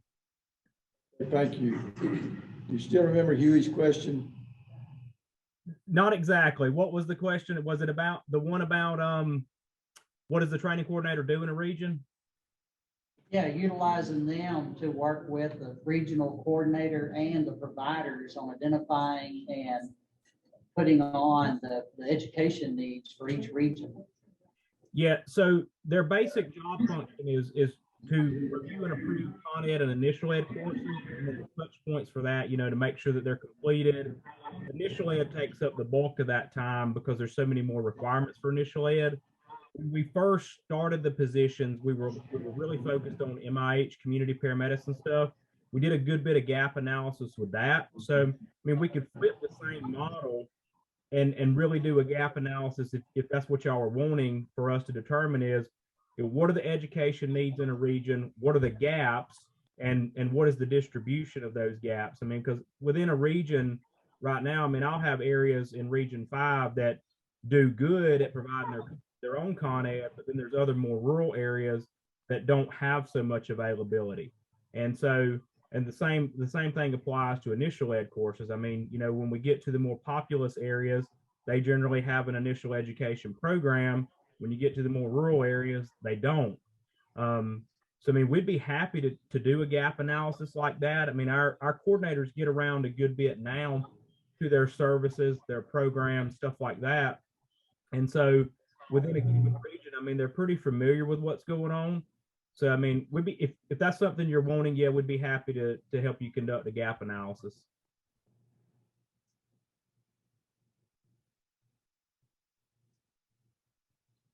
All right, thank you. So as part of that gap analysis, could you give us a map with where initial education is going on and how many students it produced? Yes, sir. I gave you a report about that. It's been a while back, but it was something that you and Lee had both asked for. And it gave. I think you gave me Region 6. I gave you one for the whole state. I gave Lee one for Region 5, but it was broken down. I'll resend it to you. It's not updated, it's still backdated, but it basically shows you how many people were in a course in a given year. Not a given year, from 2020 till present, which is when we run it through LMS. And it shows you the different attrition statuses. So how many started in a course, how many left a course, how many completed a course, etc. And then you ask about distribution of programs. You had also asked me on that one, and we broke it down by what the program the student graduated from. So were they a TCSG program? Were they a private, you know, kind of for-profit? Were they a public? You know, so it's also broken down by like the distribution of where the students came from. So he's going to get you that updated. So yeah, you're going to get that updated to us. It's not updated at the moment. I can get you an updated one, but I am leaving in the morning for vacation, so it'll be a week or two. What? No, cancel. Here's that, Sam, did he answer your question about how many classes? That's what he's talking about. Richard, a week or so would be great. Enjoy your vacation. So, all right. Thanks, Courtney. My wife was going to kill me, I'm afraid. Well, there is that. That's why I don't leave loaded guns around my house. I can tell you that. So Can Richard, while you're doing that, is there a way to see how many are done by region? Yes. Classes? Yes, sir. Okay. It also breaks it down by that. So you want to know how many students in a region and how many courses within a region, as well as how many educational programs within a region. Yes. Okay. And that'll tell us where we need to focus. Courtney, did you say y'all have not taught an EMT class? No, the technical colleges system has not taught an EMT class where a student sat in Region 6 for at least 6 years, probably 7 or 8. See, that's where our failure is. Right below us is Southeast. Well, Southeastern Tech has a college. I can literally take a rock in my office and get the parking lot. Okay, but they don't teach EMT classes there. They teach them in Vidalia. So this is what I told Butch Parrish, our representative. So if a young man or woman wants to be an EMT and live in Emmanuel County, then they're going to drive to Vidalia 2 nights a week, 30 miles there, 30 miles back, 30 miles there, well, 35 actually. So 70 miles about 140 miles a week at fuel prices of what? Oh yeah, $107 a gallon. Yeah, so they to take a job making what we pay them. I said, you know, Butch would love to give them some more money, but y'all haven't given us a Medicaid raise in 20 years. Okay, so I think I told you, I don't know if I did, but my meeting with him I got animated. Next day I saw him, I had to apologize. And, he saw my wife about a week later. He still remembered our conversation. So I voted for him again now. He's a good guy. He really is. He's a great guy. So, all right. So what I want to do is circle back around to this budget.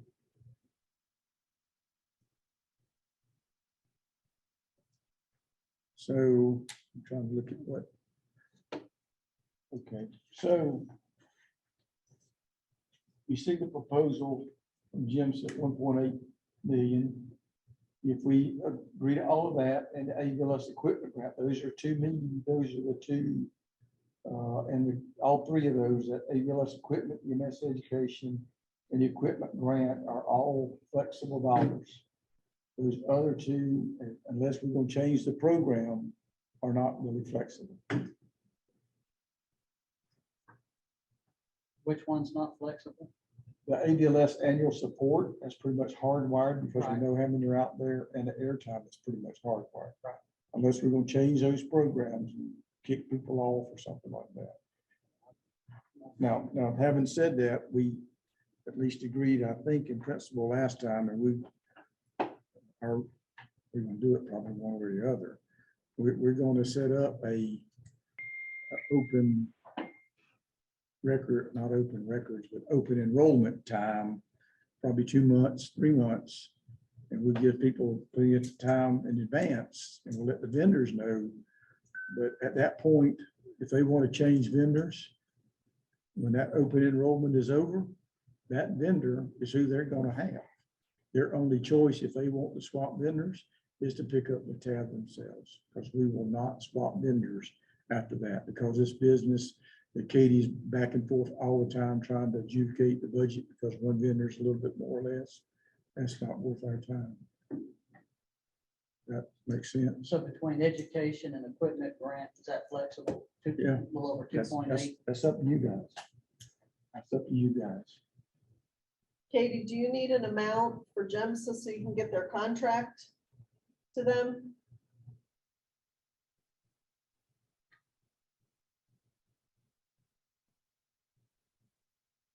Can you hear me? Yes, we can now. Oh, good. Okay, I couldn't figure out what.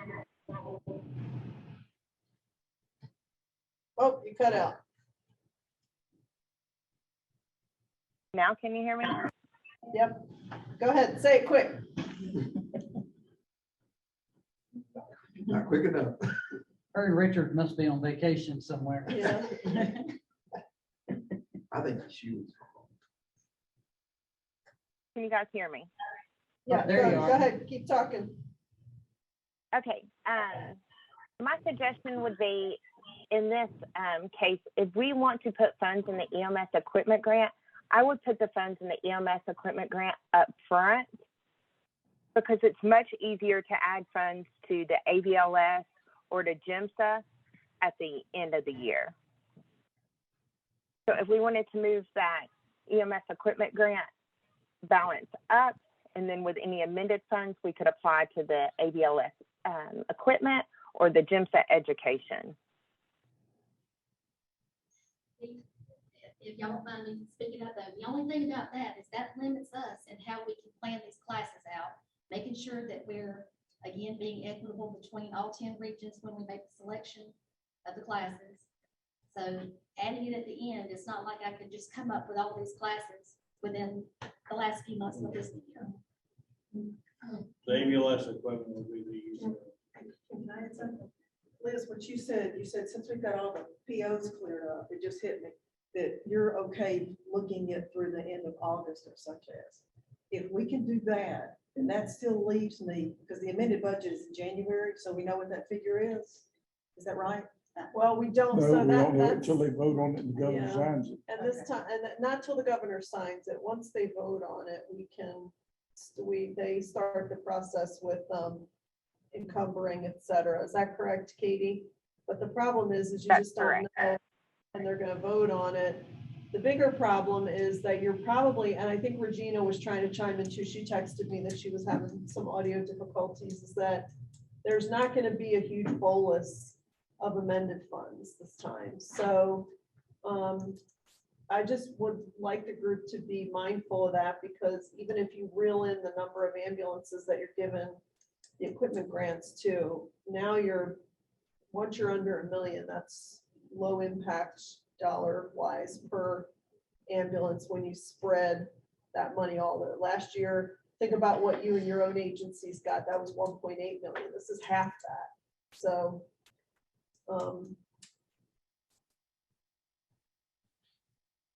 I just don't want us to think we're gonna you're gonna get another. How much was the EMS allocation last amended, Katie, total? Oh, let me pull that up real quick. That's what my region badgers me about is equipment grant. That's the biggest thing on their Because list. it's essentially like your EMS version of uncompensated care, because we did away with the other program. So it's an injection of funding similar to what the hospitals get with their uncompensated care, what they have to jump through a lot of hoops to prove that they didn't, that they A, tried to bill, and B, didn't get anything, and the patient wasn't eligible for any other service. So by the time you separate it out per physician who took care of the patient, it's like $5 net, like it's small, but it's something, right? So it's something to try to cover some of those losses. And I think your equipment grant is just kind of cash in hand to get stuff that you wouldn't. Last year on the, Yes, it was 1.6. Yeah, 1.6 million just that went to EMS stakeholder side, right? Correct. That's correct. That bumped up your equipment grant significantly to that 1.6 number. And as I mentioned, we're tracking the super speeder now month to month, current year to previous year, and it was ahead by quite a bit, but it eroded, and we're going to be lucky to finish right on target. I don't even want to ask what happens if we finish under what the projected was that's supposed to be sitting in my trust fund now for the trauma system. So we will get the fireworks excise tax piece, but then again, that has to be divided amongst the other initiatives. So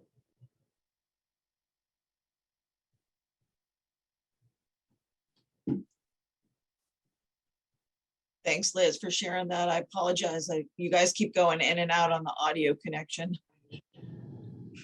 If you, and I know we said that we're not really assured of anything, but if you had to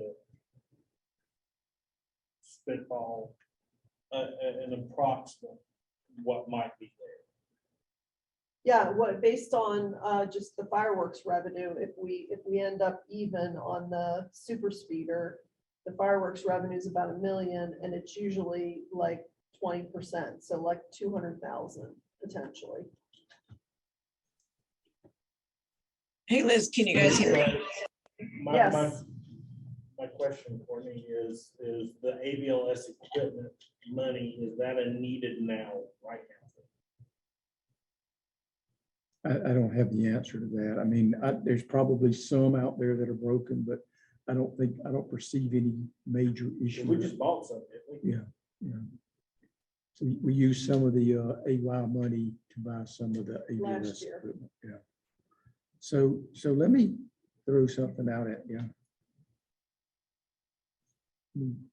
And I can't show this on the screen. I'm sorry.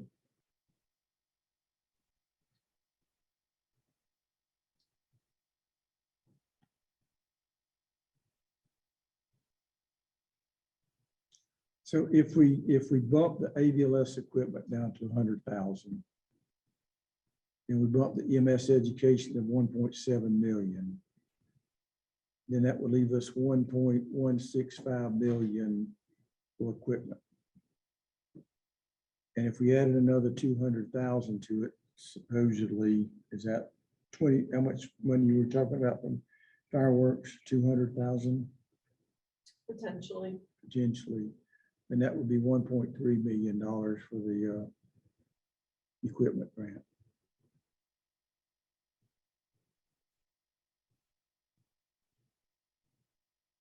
And again, I would suggest that the EMS education be a bucket of money that they can, with us involved, they can move that money around a bit, depending on what the needs is, as long as we don't listen to Huey too much. That's as funny as I get, Huey, so. Courtney, I changed it on the screen. Is that what you are talking about? ABLS equipment to 100? Yes, EMS yes, education, 1.7? Okay. yes. Thank you, Katie. Well, my question is You're are we welcome. wanting to wait that long to do the EMS equipment grant? Are we wanting to wait till after amended budget? Because the reason why I say that is if we wait on ABLS equipment, we're more likely gonna have the money to do that after amended budget than to try and wait to do the equipment grant and be against a deadline to get that done. Agreed. If we go ahead and take the Right, ABLS, yes. I mean, all of it and put it into equipment grants, we can do ABLS equipment quicker after the amended budget. Well, let's say more That could be done. intentionally, because you guys can do your work group about how you're gonna validate counts, et cetera. And we need to start that process earlier. So our preference, or in order that we can get it done, is to make that EMS equipment grant amount solid up front, and then use your amended funds for ABLS. But I do think we need to leave something in ABLS because we're not guaranteed we're gonna get anything. That's Right. I correct. will guarantee we'll get the fireworks. But if we're a shortfall on the other, it might go against the fireworks. I don't know. I would prefer to leave something in there I'd leave it for 50,000 rather and than not 100,000. zero it out. The commission budget committee chair is on. Regina, I know you were having, did you have another comment to make, or is it? No, my comment to the group, it's weird. My comment to the group was just that I strongly encourage you to do your budget based on what you have and not make an assumption of what you may or may not get with fireworks, since this is our first year. And like Courtney just mentioned, we may not have any fireworks dollars to distribute. It may have to go to, whatever the operational shortfall may be, which we thought of, especially since this is our very first year with the trust fund and our super seed reader revenues are on the downside. So I like the idea of putting the additional funds within the equipment grants like she suggested, and making the assumption that the total amount you have before you is the total amount that you're going to have, and then look at flexibility of things if there is some funding at the end, but I would not count on funding at the end.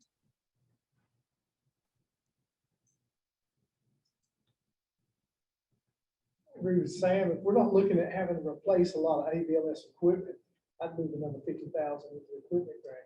But we are, because y'all know the ABLS equipment was spread out over 8 years. And every year, we're pretty much having to replace a whole year's worth of equipment. That $100,000.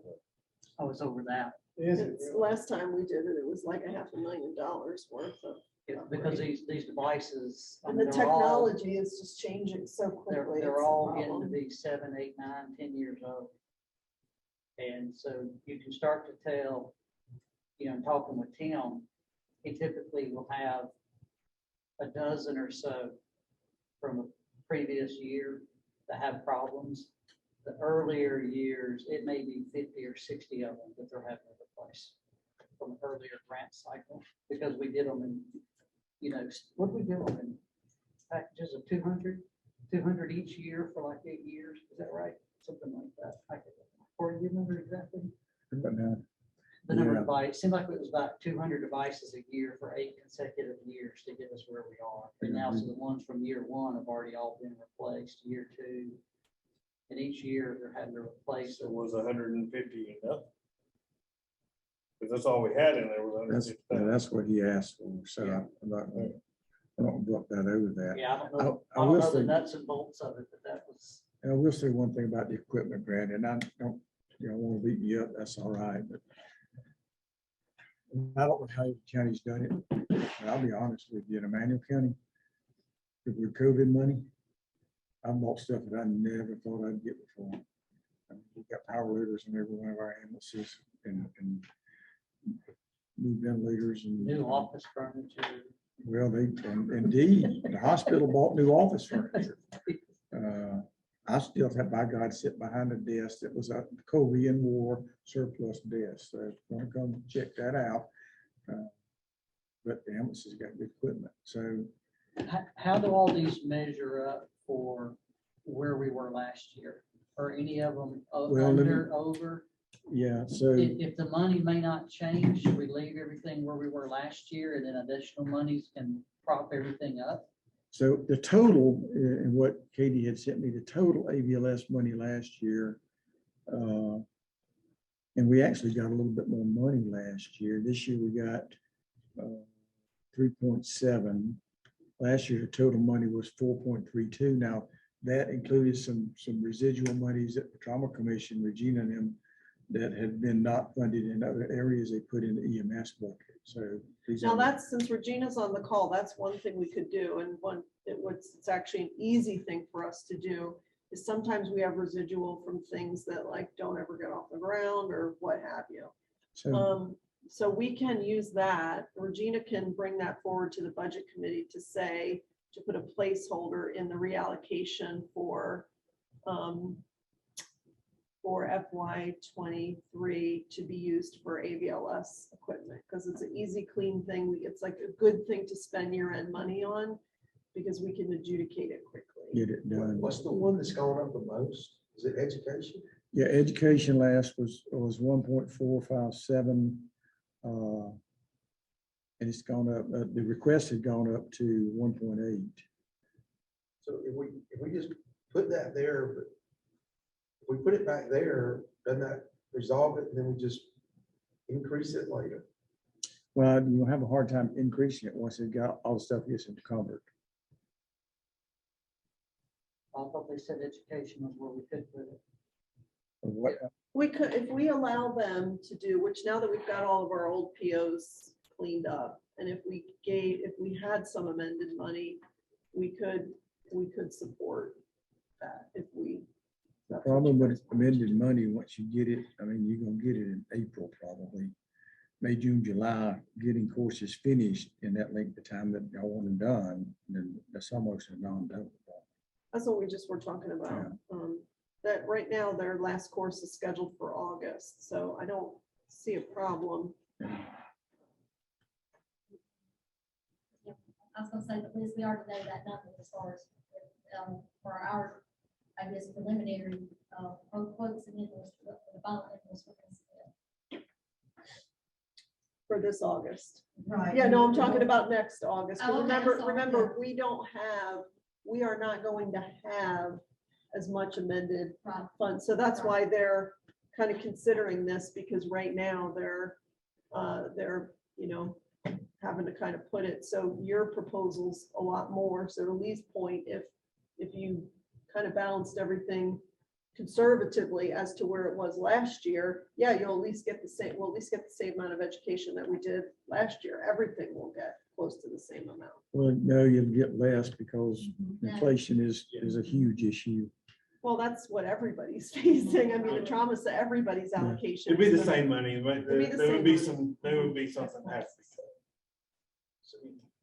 So And Courtney, we're working on the buckets, but then you're gonna get into the detail for like the equipment grant education at a future meeting. Is that the plan? Well, the equipment grant bucket will be the equipment grant bucket. Right, but you're gonna get into the mechanics of that distribution and all that sometime this summer. Is that Yeah. right? The policy and procedure and a way You're gonna do to, the same thing for education. Is that right? well, what we have done with education in the past is if there's issues, we kind of let them float it and let us know what's going on. If there's any major changes, and we like to know about that. I don't know if I want to get into all the weeds other than, whatever we give them, then I'm gonna try to work with them to develop this hybrid plan that I want to do. But just before we steps out, I mean, I don't disagree with everything you were saying on the education for additional education. So that's why I like for us to have more discussion about those line items on the education. I'm not against the total budget. But I'd like to have the distribution of where it goes. Well, I don't know if that's what I yeah. heard you earlier, I thought, say we're gonna talk about that later. Yeah, but we can't do it too much later. The next meeting, we'll have to do it because they'll have to get to work. That's fine. I mean, we're Well, talking about it their, now. your I thought you current just didn't want money to talk is, about it. is going till August, right? You don't know So, what you're- and their next meeting is in July. But like EMR, a lot of the classes, EMR, the PHTLS, I need to go ahead and get those advertised. And I think we could probably, Cadaver labs, I I need think to we go could ahead probably and agree start on getting the plans EMR classes. I don't think anybody's going Yeah. to say, let's I do mean, y'all know, this. as I've been saying, EMR, EMT, all I'm talking about is bump them up if we can. There's no problem with scheduling those. I don't think we need it. Excuse me. Education, in our little part of the world, looking at the most bang for your buck, the equipment grants, great. But how many backboards can you have in your Right. stations? Yeah. Realistic. I mean, when you get down to South Georgia, where we got one, maybe two ambulances per county. Education, when you have one class down in our area, you'll hit 10 different services at one time. So improving trauma care, the most expensive piece of equipment we got is our people. Yeah. And if we can't put money in to offer, the paramedic classes and road classes and everything, I don't, me personally, my personal opinion, if anything, we need to boost up the education and prevention. And, don't worry about how many services are getting backlog. I mean, that's a budgetary item to each service. And granted, it helps because it frees up $1,600 for me. But I don't have the resources to go out and hire somebody to come in and teach a critical incident stress management class to my people. Check on it, it's $3,500. I can't afford that. But, these classes, I think for the money that's being spent, that's where we'll have the most benefit in trauma. We've talked a lot today about changing the systems and getting, the problems with, and because I know question comes up about leadership. But how do we change philosophy and, why somebody's saying they're not going to take a trauma patient out of this hospital to get them emergently transported to this hospital? How do we change some of those philosophies? Well, with leadership programs. How do we fix some of this over the long term? All of this, or some of this is not, we're not going to see an immediate tangible thing. This is getting the service, the system fixed for the long haul. And yes, we need people in the system, and that's why there's programs up there to get people into the system. But we've got to fix the system that they're coming into too. And this is how we do it.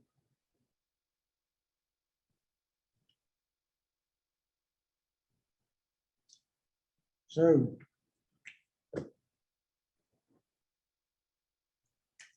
Katie, if you go back to that other slide or that other presentation. You dismiss you.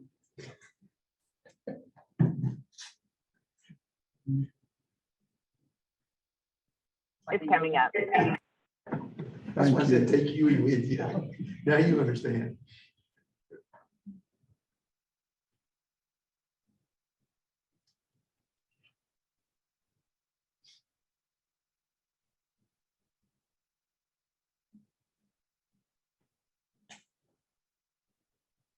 I was going to jab Huey. I think we got a dial-up network here. Say it again. I think we got a dial-up network here. I'd be willing to spend some trauma funds to get them a fiber connection there. I'm not trying to be a smart guy. I think it'd be money well spent. She's ignoring the hell out of me, but that's okay. That's happened before. It is challenging to hear. I Yeah. can hear myself, which is funny.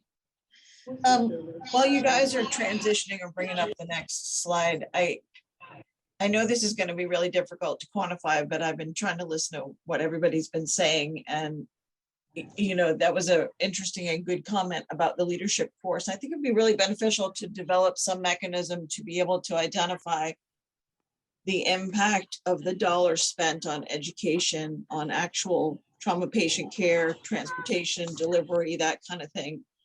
Because now, how long have you guys been doing the leadership course? I don't want to pick on that one. It's just that one happened to come up. I think there's got to be some mechanism. Not quite as long as hospitals have.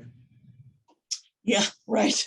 Oh, it's an excellent point. I mean, I was thinking that when you were talking, I mean, we spend millions and millions and millions of dollars every year on customer service and leadership classes and so forth. And I'll have to say the return on investment is minimal at best. Not to say there's not value in those courses. I just think, looking at the wide range of what you're offering and coming up with some mechanism to identify priority of impact. Again, I'm thinking long-term, so we have some demonstratable impact to the legislators of how those dollars spent have truly made a difference or impactful for patient care of trauma patients in the state. I think Huey makes a great point. The crisis right now is bodies. We have that here too. We just increased the amount of funds to the nursing school so we can get more, produce more nurses through the line there. But, I don't know if we have any way of showing almost $2 million in education, thinking of ways to demonstrate how that makes a difference over the year, how we can measure that. Well, I think, first of all, return on investment is a real bad term for me. It goes back to the Jim Pettyjohn days. And I was fortunate enough in the classes I took to have a session on that. And return on investment, that terminology is really difficult in the public safety world, and perhaps even maybe not as difficult in the public health world, because you can maybe have a little bit better handle on how money comes and goes. But I do struggle sometime, Regina, on how do we prove what we do is valuable. And it's very difficult to do that in a changing environment. If the rest of the world was stable, our staffing was stable, all of that, then I think we could probably say leadership, we could probably judge it a little bit differently, a little bit better. And I'd love to give you an answer, but I don't have it. We may talk to some PhD people from some of the colleges to maybe help us understand it a little bit better, but I think that's what would be a worthwhile project. Particularly if you've got somebody working on a PhD that would be willing to take that on to some kind of a research project. But yeah, but the answer is I don't really know. That's probably the wrong term I was using. A return on investment. Maybe I'm thinking more either if the EMS subcommittee could develop metrics. Everything's data-driven metrics, that kind of thing. Actually, GQuip is doing that now for the 1.3 million investment in that, is setting some success metrics. So once we know we've met this, something, I just think it would be great. I would certainly love to, I would love that as well. Just something, or even just the needs assessment piece that underscores, why it's needed, just to kind of tell the story a little bit. Well, and again, we all know it in this room, but. And you're right, talking to Butch Parrish, he gave me that deer in the headlights look. Because we live it, we know it and understand it. I'm the chairman now, or the president of the Alumni Association. And I asked him at the meeting the other day, I said, how many of y'all know the name of your senator and representative? About a third of them raised their hand. That's the dang name. How many you got their phone numbers in your pocket, in your phone? Not many. But we've got to develop a relationship with them to explain where we're at. And we need to do it before I get mad and talk to Butch. But every now and then we'll put it past, might be good, I don't know. I think Tim has a comment. Shoot it to us, Tim.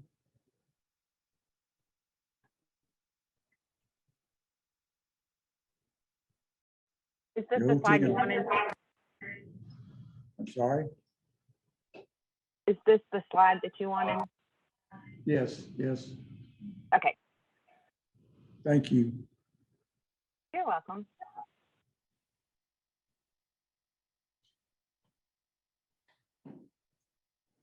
It's 12:15. I don't have to be anywhere for a long time.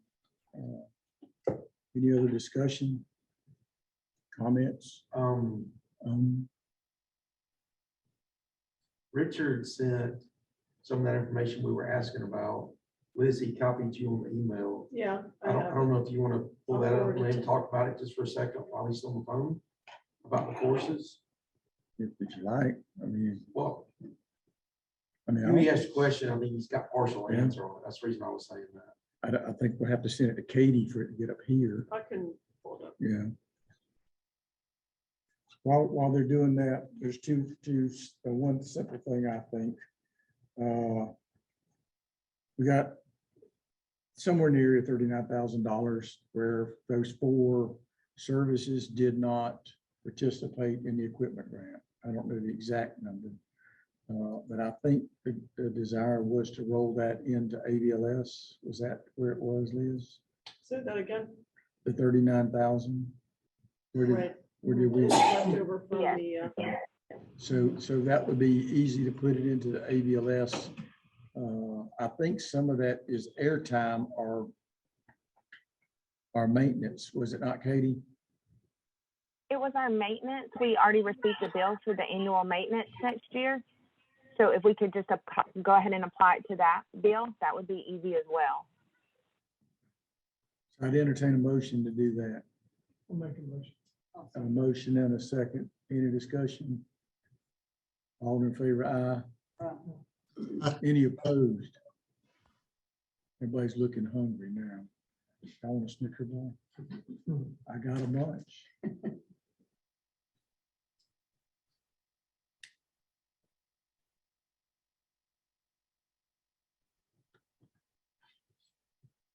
do you want to talk about the nomination for vice chair thing? Yeah, Dr. Ashley is wanting each committee to have a chair and a vice chair. So we do not have a vice chair at this point. So I would entertain a motion from the floor for somebody to be a vice chair. Huey would be good. All right, have a motion for Huey. What are you trying to catch for that, man? No, I was just gonna say it'd probably be considered a conflict of interest Ah, because Liz in her position. I would nominate Lee. Liz, I know. Thank you, Vic. what did Vic say? Liz who? So I got 2 nominations. I need a second for one of them. I'll say. Yeah, I'll say it. Made the primary motion, second somebody else. I got to get my book out on that. Just need another seat. So we have a motion this second for Lee to be vice chair. Any discussion? Lee, are you willing? Sure. You got a choice. Thanks for keeping my marriage All alive. in favor be aye. Any Aye. opposition? I will see if Lee will vote against it. Feels a little bit like a hanging. Sometimes being at the meeting doesn't even protect you. So is this, okay.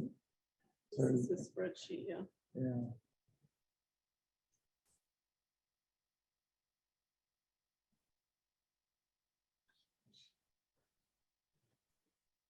I don't know if Richard wants to talk us through this or. Yeah, I can. So this data was pulled in December. I don't remember the exact date. It's on the email, but sometime in December. this is the number of students that completed a program in its entirety. So this does not include the attrition rates. That's on what we do for a regional report, like what I've done for Lee Oliver in Region 5. So this is a snapshot of the state. This is only the people that completed a program. So if you go all the way to the left, there's 14 programs in Region 1, and then they're broken down across the top header. It's broken down by what the course was. So this first columns B through E, initial AET courses. So there were 72 students that completed a non-TCSG AEMT course. There were no students that completed a private course. There were 40 that completed a TCSG course, none that completed a university course. There's a couple of things to note here. One is that not every region has a university system. So like Region 6 has a university system, but no technical college system. Every other region, not every region, but most every other region has a technical college system, but not a university system. So, and then the other thing that's hard, and I think Huey brought this up recently in one of the Region 10 meetings that Ryan Hollingsworth was telling me Huey was wanting to know better, is like where Huey was mentioning earlier, the distribution of the Faithful Guardian classes, for instance, like where they teach them virtually. So they're taught from one location and distributed out.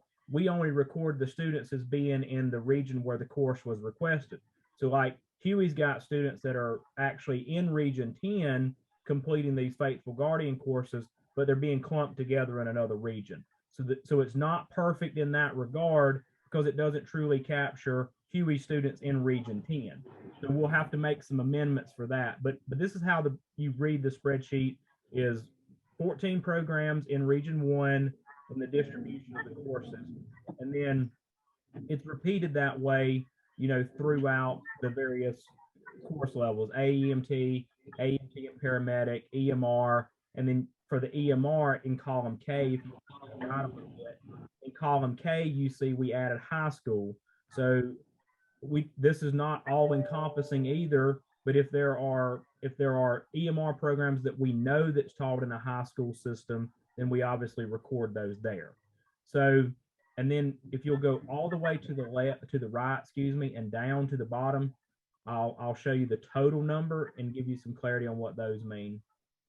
Hey, Richard, and this is those that completed, is that what you said? Yes, sir, that's correct. Scroll down to the very bottom, please. So you see the grand total number at the bottom is 4,219. Now, that is not entirely correct because what it represents is if Richard started in an EMT class, completed it, moved to an AEMT class, completed it, and then moved to a paramedic class, he would be represented 3 different times. So you've got some in the, so that 4,219 is not truly 4,219 unique people, because some people that move through the progressions would be counted multiple times. But this is, and I'll perfect the new report that y'all have asked for to include how many courses this come out of. So again, this was just the number of programs that are within each region, and then the number of students that completed. So these were the ones that were completed and eligible to test national registry.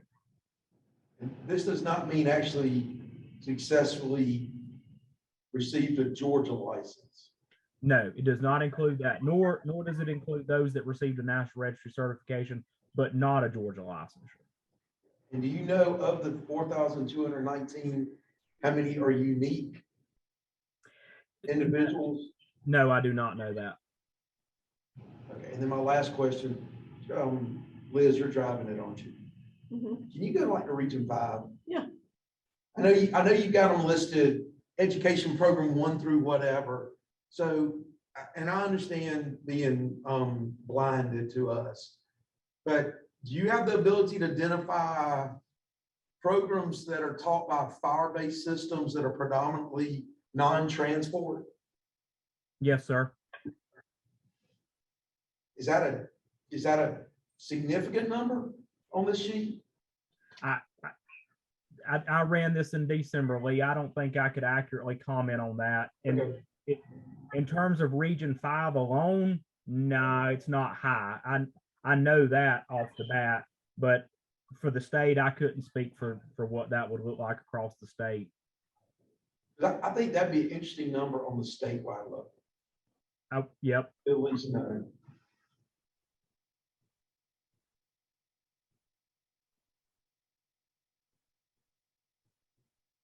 I think it's helpful information. I don't know if it answered Huey's question. Well, I need to see it all. It's kind of, there's so much data that we can't see on one screen. Yeah, it's a lot. So I need to see. There's a nice thing down here I was getting to. Richard, I don't know if there's any comments on this.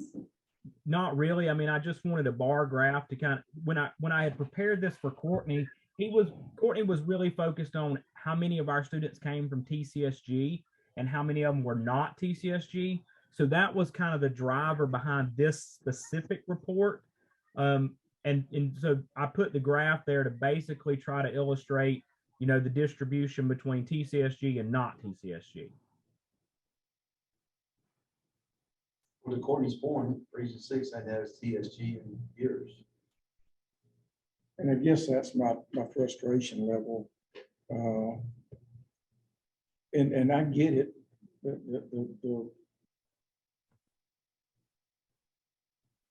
The mindset of the legislature has been, run it as a business, make money, la. It's hard to run an EMT program and make money. Almost impossible as far as a training program, because you don't get enough students. And if you do them all at one central hub and spoke, they've got so much travel time to get there, they tend not to do it. So it is extraordinarily difficult. And the governor was kind enough to put it on the endangered career, or whatever that term is, that critical career, so that it gets better funding. But, to quote Huey's friend several years ago, if they're not going to come, how do you keep them away? Richard, and I'm looking at Region 4. What is your differentiation between non-TSG, TCSG, and private? And there's two different private on there.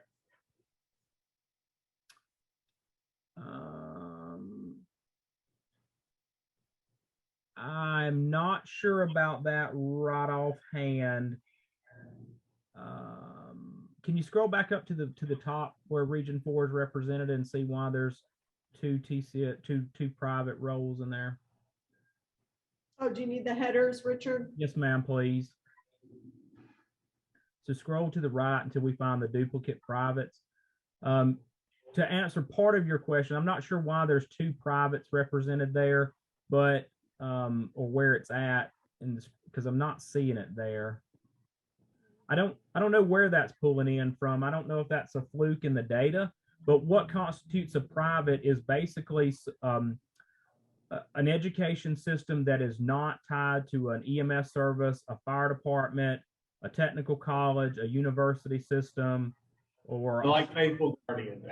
There just comes up to mind. They're absolutely like ETC Okay. Solutions, Faithful Guardian, EMS Academy. The non-TCSG is services that are doing it, basically. Yes, sir, that's correct. Fire-based, EMS-based.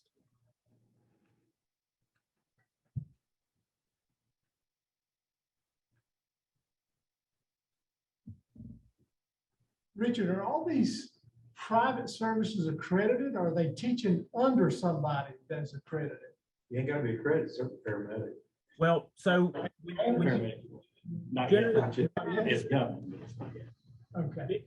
generally speaking, when people say accredited, they mean accredited by COA. I think what you mean is designated, which is the term the Office of EMS uses for being an educational program.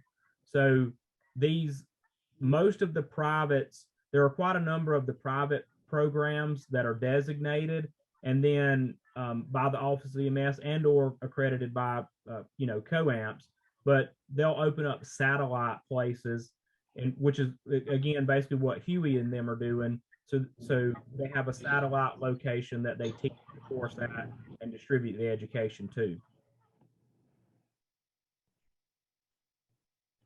So in that case, and I hate to keep using one place, but they're in our county. Faithful Guardian, they have a campus in Henry County. Does that show under Region 4 or is that still under Region 2? It's under Region 4 is where their campus is located, and now if they teach a course, so they just finished up a course in Region 5, for instance, and so that course alone, because it was not distributed, is registered as a Region 5 course. So it's just a distributed programs. Yes, sir, that's correct. It's only if, like, some of the distribution is if they teach in the course out of Region 4 and broadcast it to 4 different regions, those students are clumped under the originating region, which is Region 4.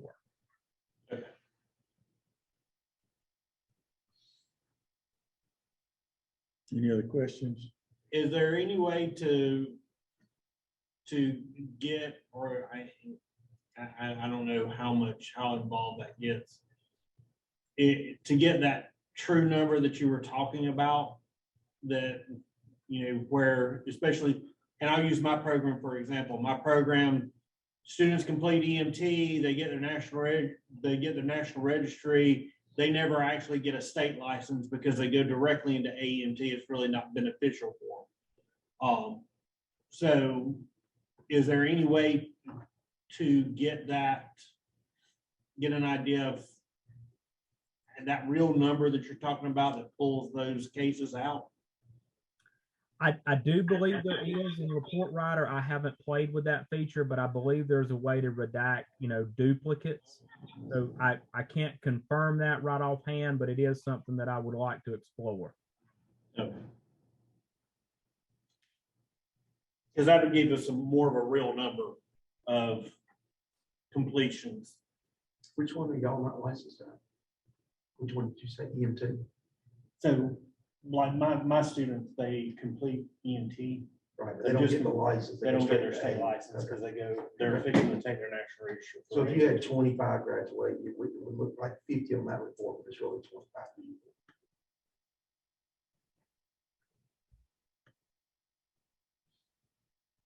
Any other questions? Thank you, Richard. Yeah, thank you very much. Thanks, Richard. So Yes, thank y'all. you send that out to the group. You have it, will you send it out to the group, the spreadsheet? Oh, yeah. So we're back at this, and I need one or two things. I need a motion to change it, or a motion to approve it.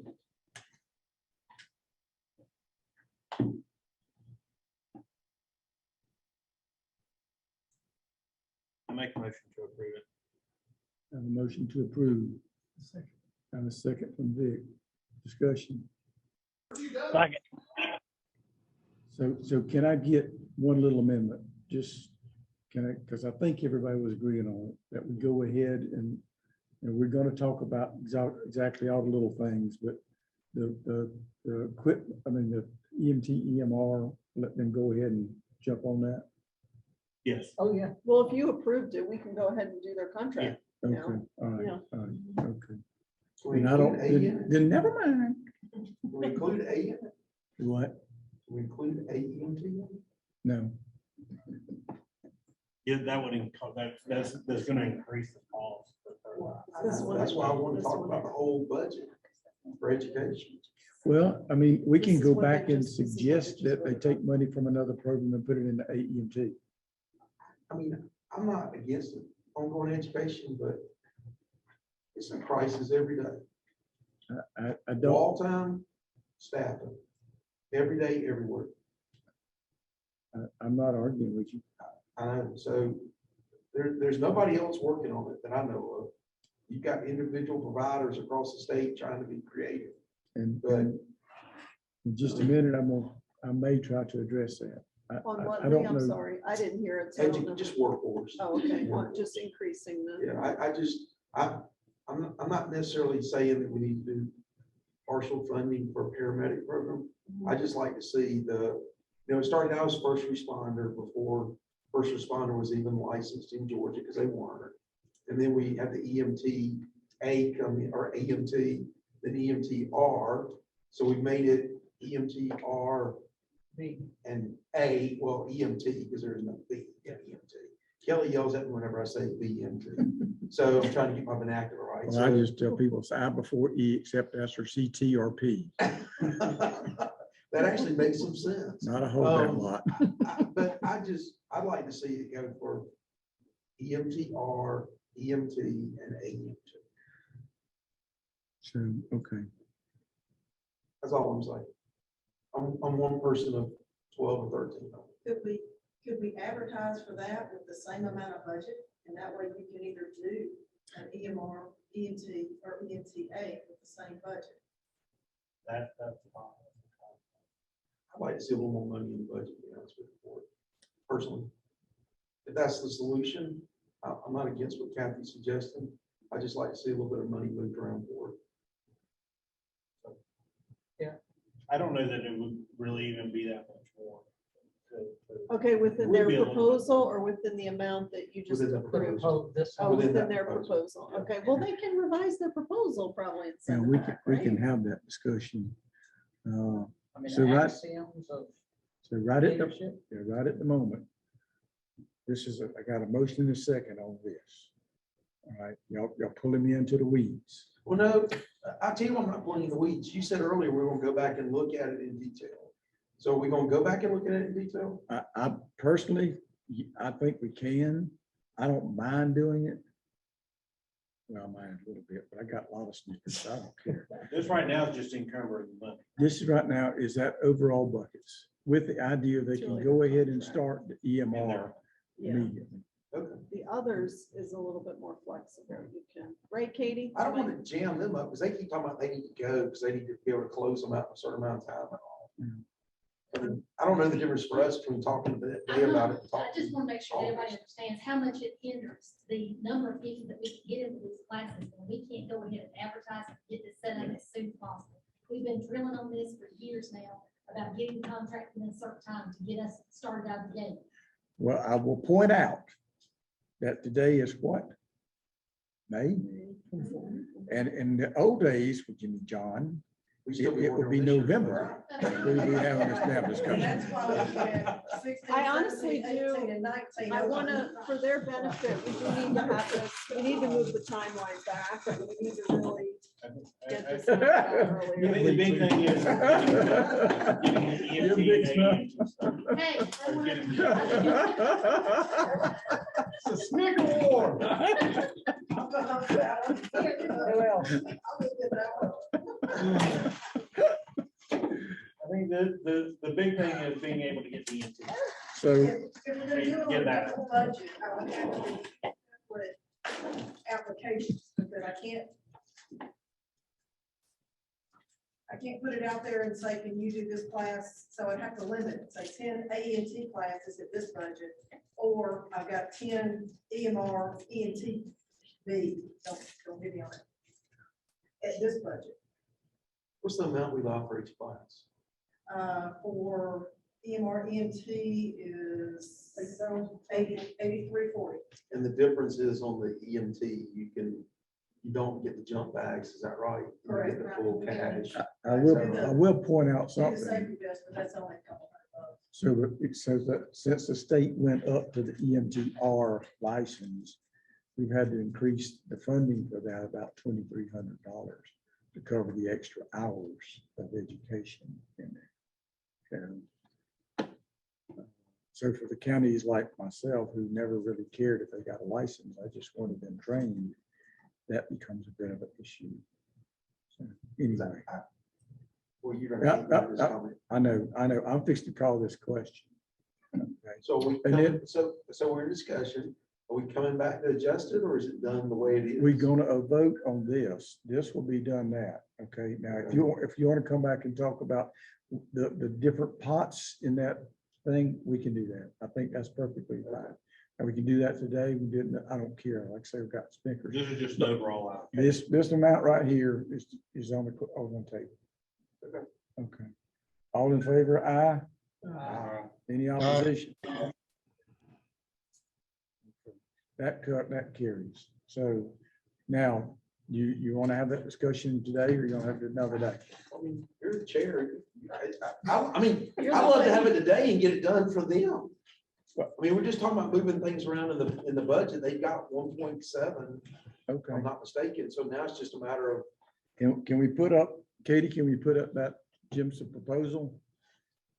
Kathy, did you get requests for A classes? While y'all getting that done, I'm gonna go to Little League with White Punch. Can the vice chair take over the chair while oh, heck yeah, let's go, y'all. I'm spinning? Run. Scary. Somebody lock the doors.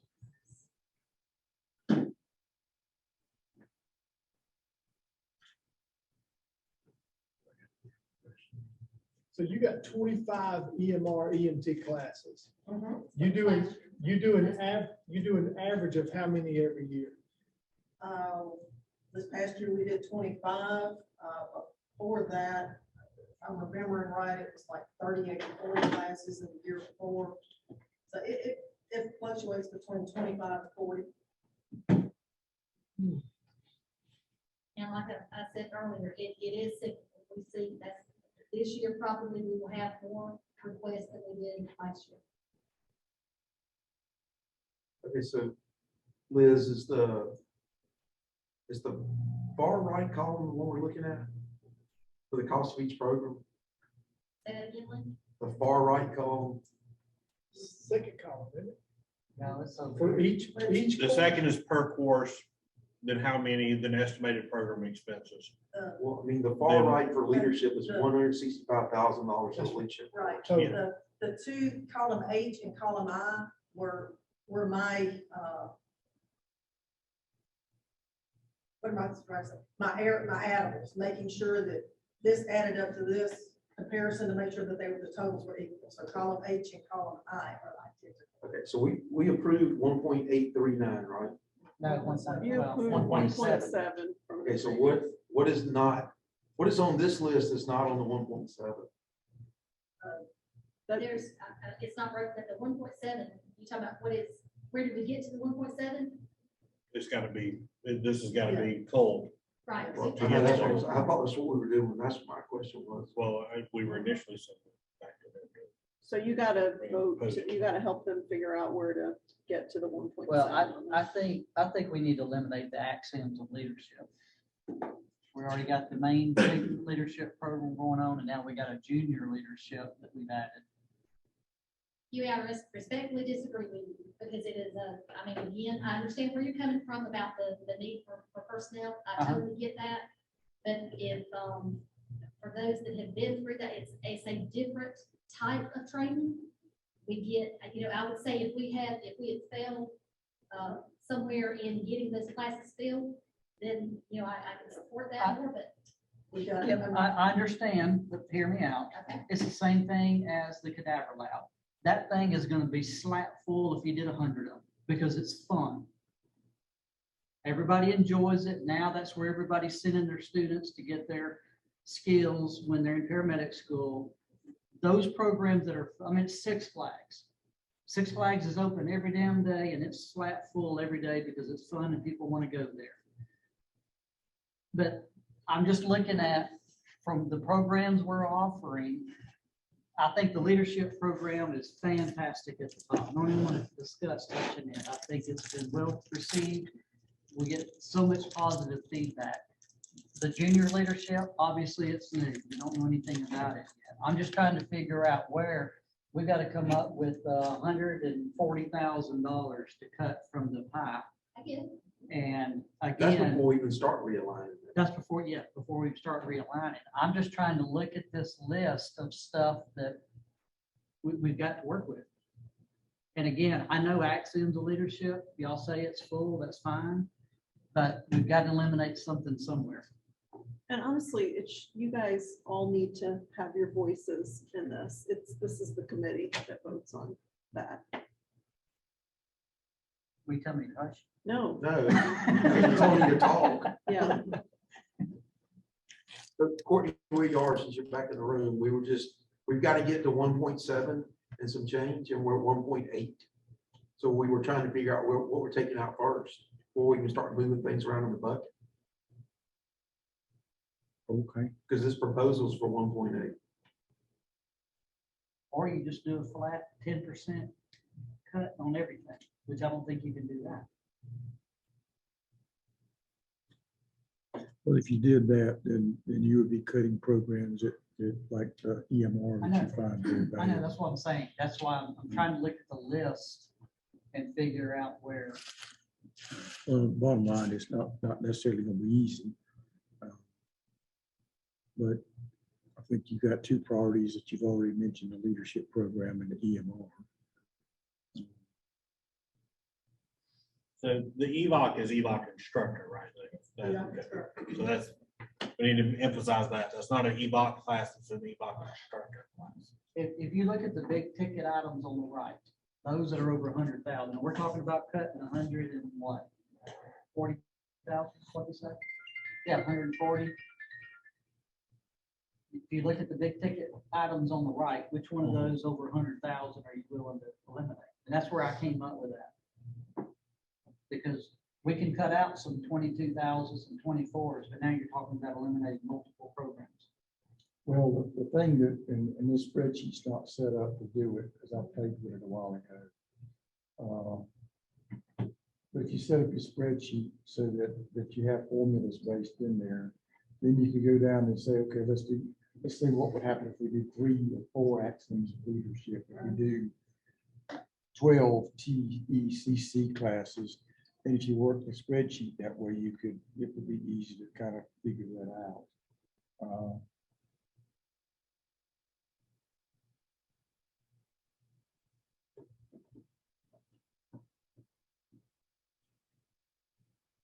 It is. It does have formulas. But it don't count on all of them. So go back and change All of them don't have- TECC to 12, and I don't think it will change the column E at all. Let me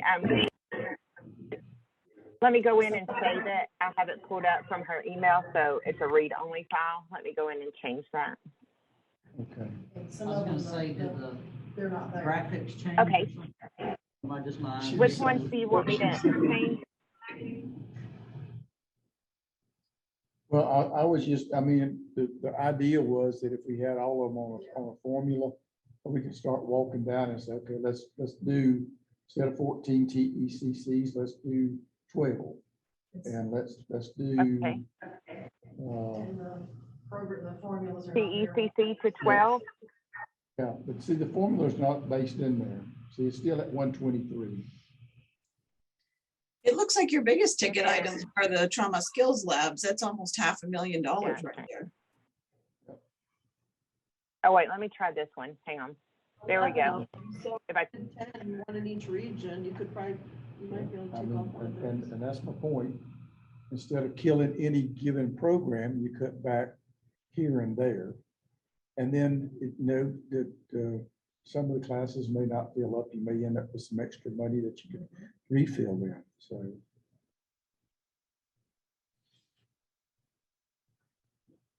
So do we need to get tourniquets? Right. 27,000 in tourniquets. Do we need the tourniquets on here? Did that come from ones we already have? Are those allocated for Stop the Bleed program? They're not separate tourniquets, they're bleeding control kits. I think we, Oh, and this is just tourniquets? yeah, Okay. this looks like, right? This is just tourniquets, and what we have found out, we've got 2 substantiated saves by one out of TECC and one out of the auto extrication course, that those have actually saved somebody's life. Those are substantiated saves. So what do you, I mean, where do you do with that? The $27,000 would teach tourniquets in all 3 of those classes, and each student goes home with a tourniquet. Tourniquet or Stop the Bleed? Tourniquet.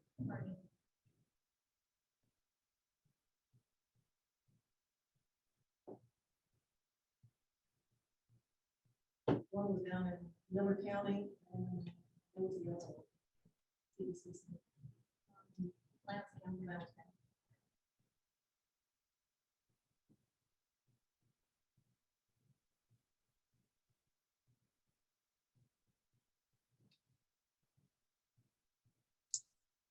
Katie, can you add the formulas E times H? No, right, yeah. No, well, no, okay, so that's what I was looking at. That's what I was trying to determine. So the admin fees are based off their proposed spending. Those, So okay. I would need to know how the proposed, I see, we okay. can change this estimated program expenses, but I don't know how they come up with the, I would ask them if they're okay with it. I think it's 10%. 10% of the proposed spending is what it is. It looks. Oh, yeah, it should be 10% of the expected cost, right? Right. I think we go back on this each year, though. Well, let me ask the group this. Is there anything in there y'all propose doing the way it would all go? Well, I said the axioms of leadership just because would get us close to where we need to be without. So your proposal would do away with that class altogether? Yes, for this next budget year. So if Because we. we're adding another leadership class, the junior leadership class. So if we ask you not to advertise axiom courses, and we take this spreadsheet and put the formulas in it, and at our July meeting, we can simply sit down and we can walk down and change those numbers on the left-hand side, number of courses. And if the spreadsheet is done right, it'll populate all the way up to the bottom right corner.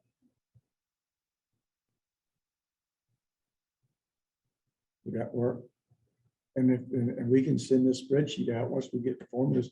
Katie can build the formulas in it without any problem, and or I can do that. But then we can send that out to y'all, play with it at home, and then we come back, we put it on the wall here, and we go down with your suggestions. Is that reasonable? We usually put the proposal as part of their contract for their budget. So if we don't do this exercise today, we can't get their contract out. Well, Which I think you guys are okay with, right? As long as we got it in July. but they know that the only thing they really need to know right at the moment is that to start advertising this stuff. And they're not gonna start doing anything before long. And I don't see where that would hold you up. Are you Hey, okay? Courtney, I have a question. What's the admin fee? I'm sorry? What is the admin fee? Katie and I are looking at the spreadsheet. So I'm looking at the first one, the leadership course. The course cost is $148,500, and they were proposing $1. So then I was trying to figure out how they came up, why the admin fee is $16,500. 10% of the total program spend. 10% of, but Well, the 10% would be $14,800. yeah. Yeah, it's the way it has always been written, that it's 10% of the total program cost. So you combine what the total program cost would be, and then you find that 165, and then you come back to your 10%. Oh, so What's the difference between 165 and 148? What are those? Yeah, thank you. Yeah. 165 is a total program cost, which includes doing the program and the administrative fee. But you can't get paid administrative fees twice. That's paying yourself twice. What they should, that is confusing the way they've got it set up. The cost of what they're saying is the cost of the course, total course, is $165,000. Okay. Is that what I'm hearing you say? That's confusing that way. Yeah, and I'm not sure that's the way it was ever intended. It might be the way it is, but I think so. It should be 10% of they get a 10% administrative fee off if their budget is $148,000, you're right, then the administrative fee should be 10% of that. Right, which should be 14,800. And that should be what the total cost of the course should be, 14,800. They shouldn't be getting a 10% administrative fee on the 10% administrative fee is what you're saying. Correct. Okay. Yes, I think that might have been an error that never got picked up. Yes, so then you add the 14,800 to the 148,500, and that would be your total cost for that course. Yes.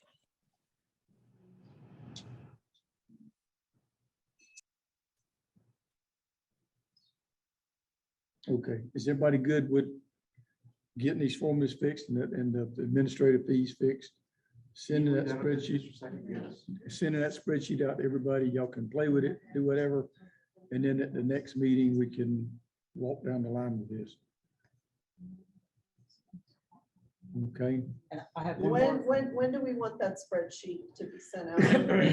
Have we revised what you want to cut off of it, or are we gonna do that next time? we'll do that next Okay. meeting. But you want the revised spreadsheet with the admin fees Correct. broken out as to what they actually are? Okay, and when do you want that by? Just because I want them to be I clear on what don't they. know, what time is it? It's 5 to 1. and I By the could- time Richard gets back off vacation, at least. Because your next meeting is. July 4th, isn't it? Yeah. July 21st. I would give us at least 2 weeks for this, but I mean, shouldn't take y'all more than a week or two to figure through this. Yeah. And I do have one question for clarification. The equipment for the classes at the bottom for TECC, are all these classes just being taught by the GEMSA? No, we've actually got, Crystal is doing one next in June, and. So are y'all buying this equipment for the people that are, and that's what I'm confused, if they're coming in at, We have equipment, and if Crystal needs to use it, we can get her the TECC Okay. equipment. do you know what the 30,000 is, what that covers? It's a combination of, like for the cadaver lab, for the ultrasound stuff that services are beginning to start using, that we're trying to teach at the cadaver labs, like the ultrasounds, some of the different IO drills. There's some stuff we need to replace for Farm Medic because that's really usable and stuff. Replacement of IFACs for the TCC courses. I understand about the tourniquets, but I would say like, in terms of like, Sherry for the money, I don't necessarily know that's the, and to pay in that. Not sure that's the best. Okay. I wonder if those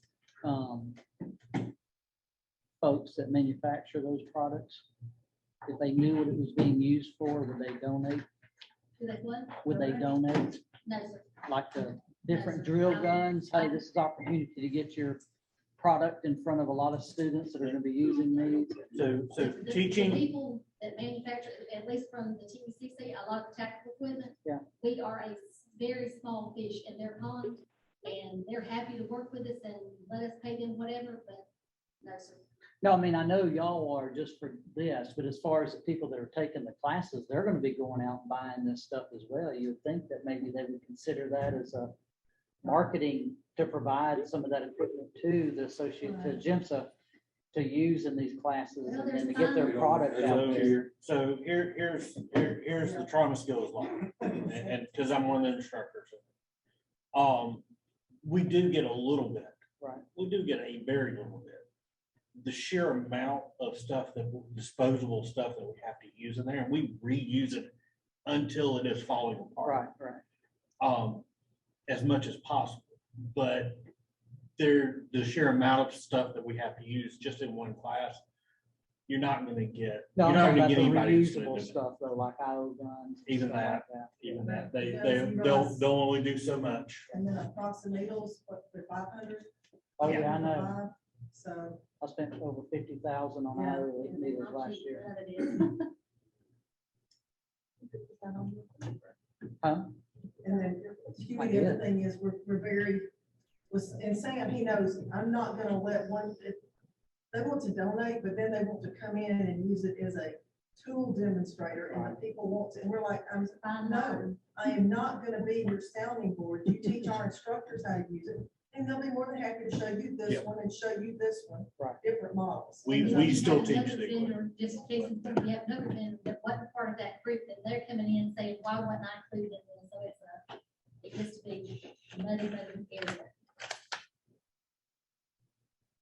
So gentlemen and ladies, best I can tell, we have completed our agenda items. Would anybody disagree with that? And then some. And then some. I think I appreciate everybody's tolerance and patience. I think we had some tough decisions to make and we aren't finished with all of them. Lee, I'm not pushing that off. I understand that desire, so. I would entertain a motion to adjourn. I guess everybody's hungry. Thank you so much. We are adjourned. For those online, thank you for attending and participating.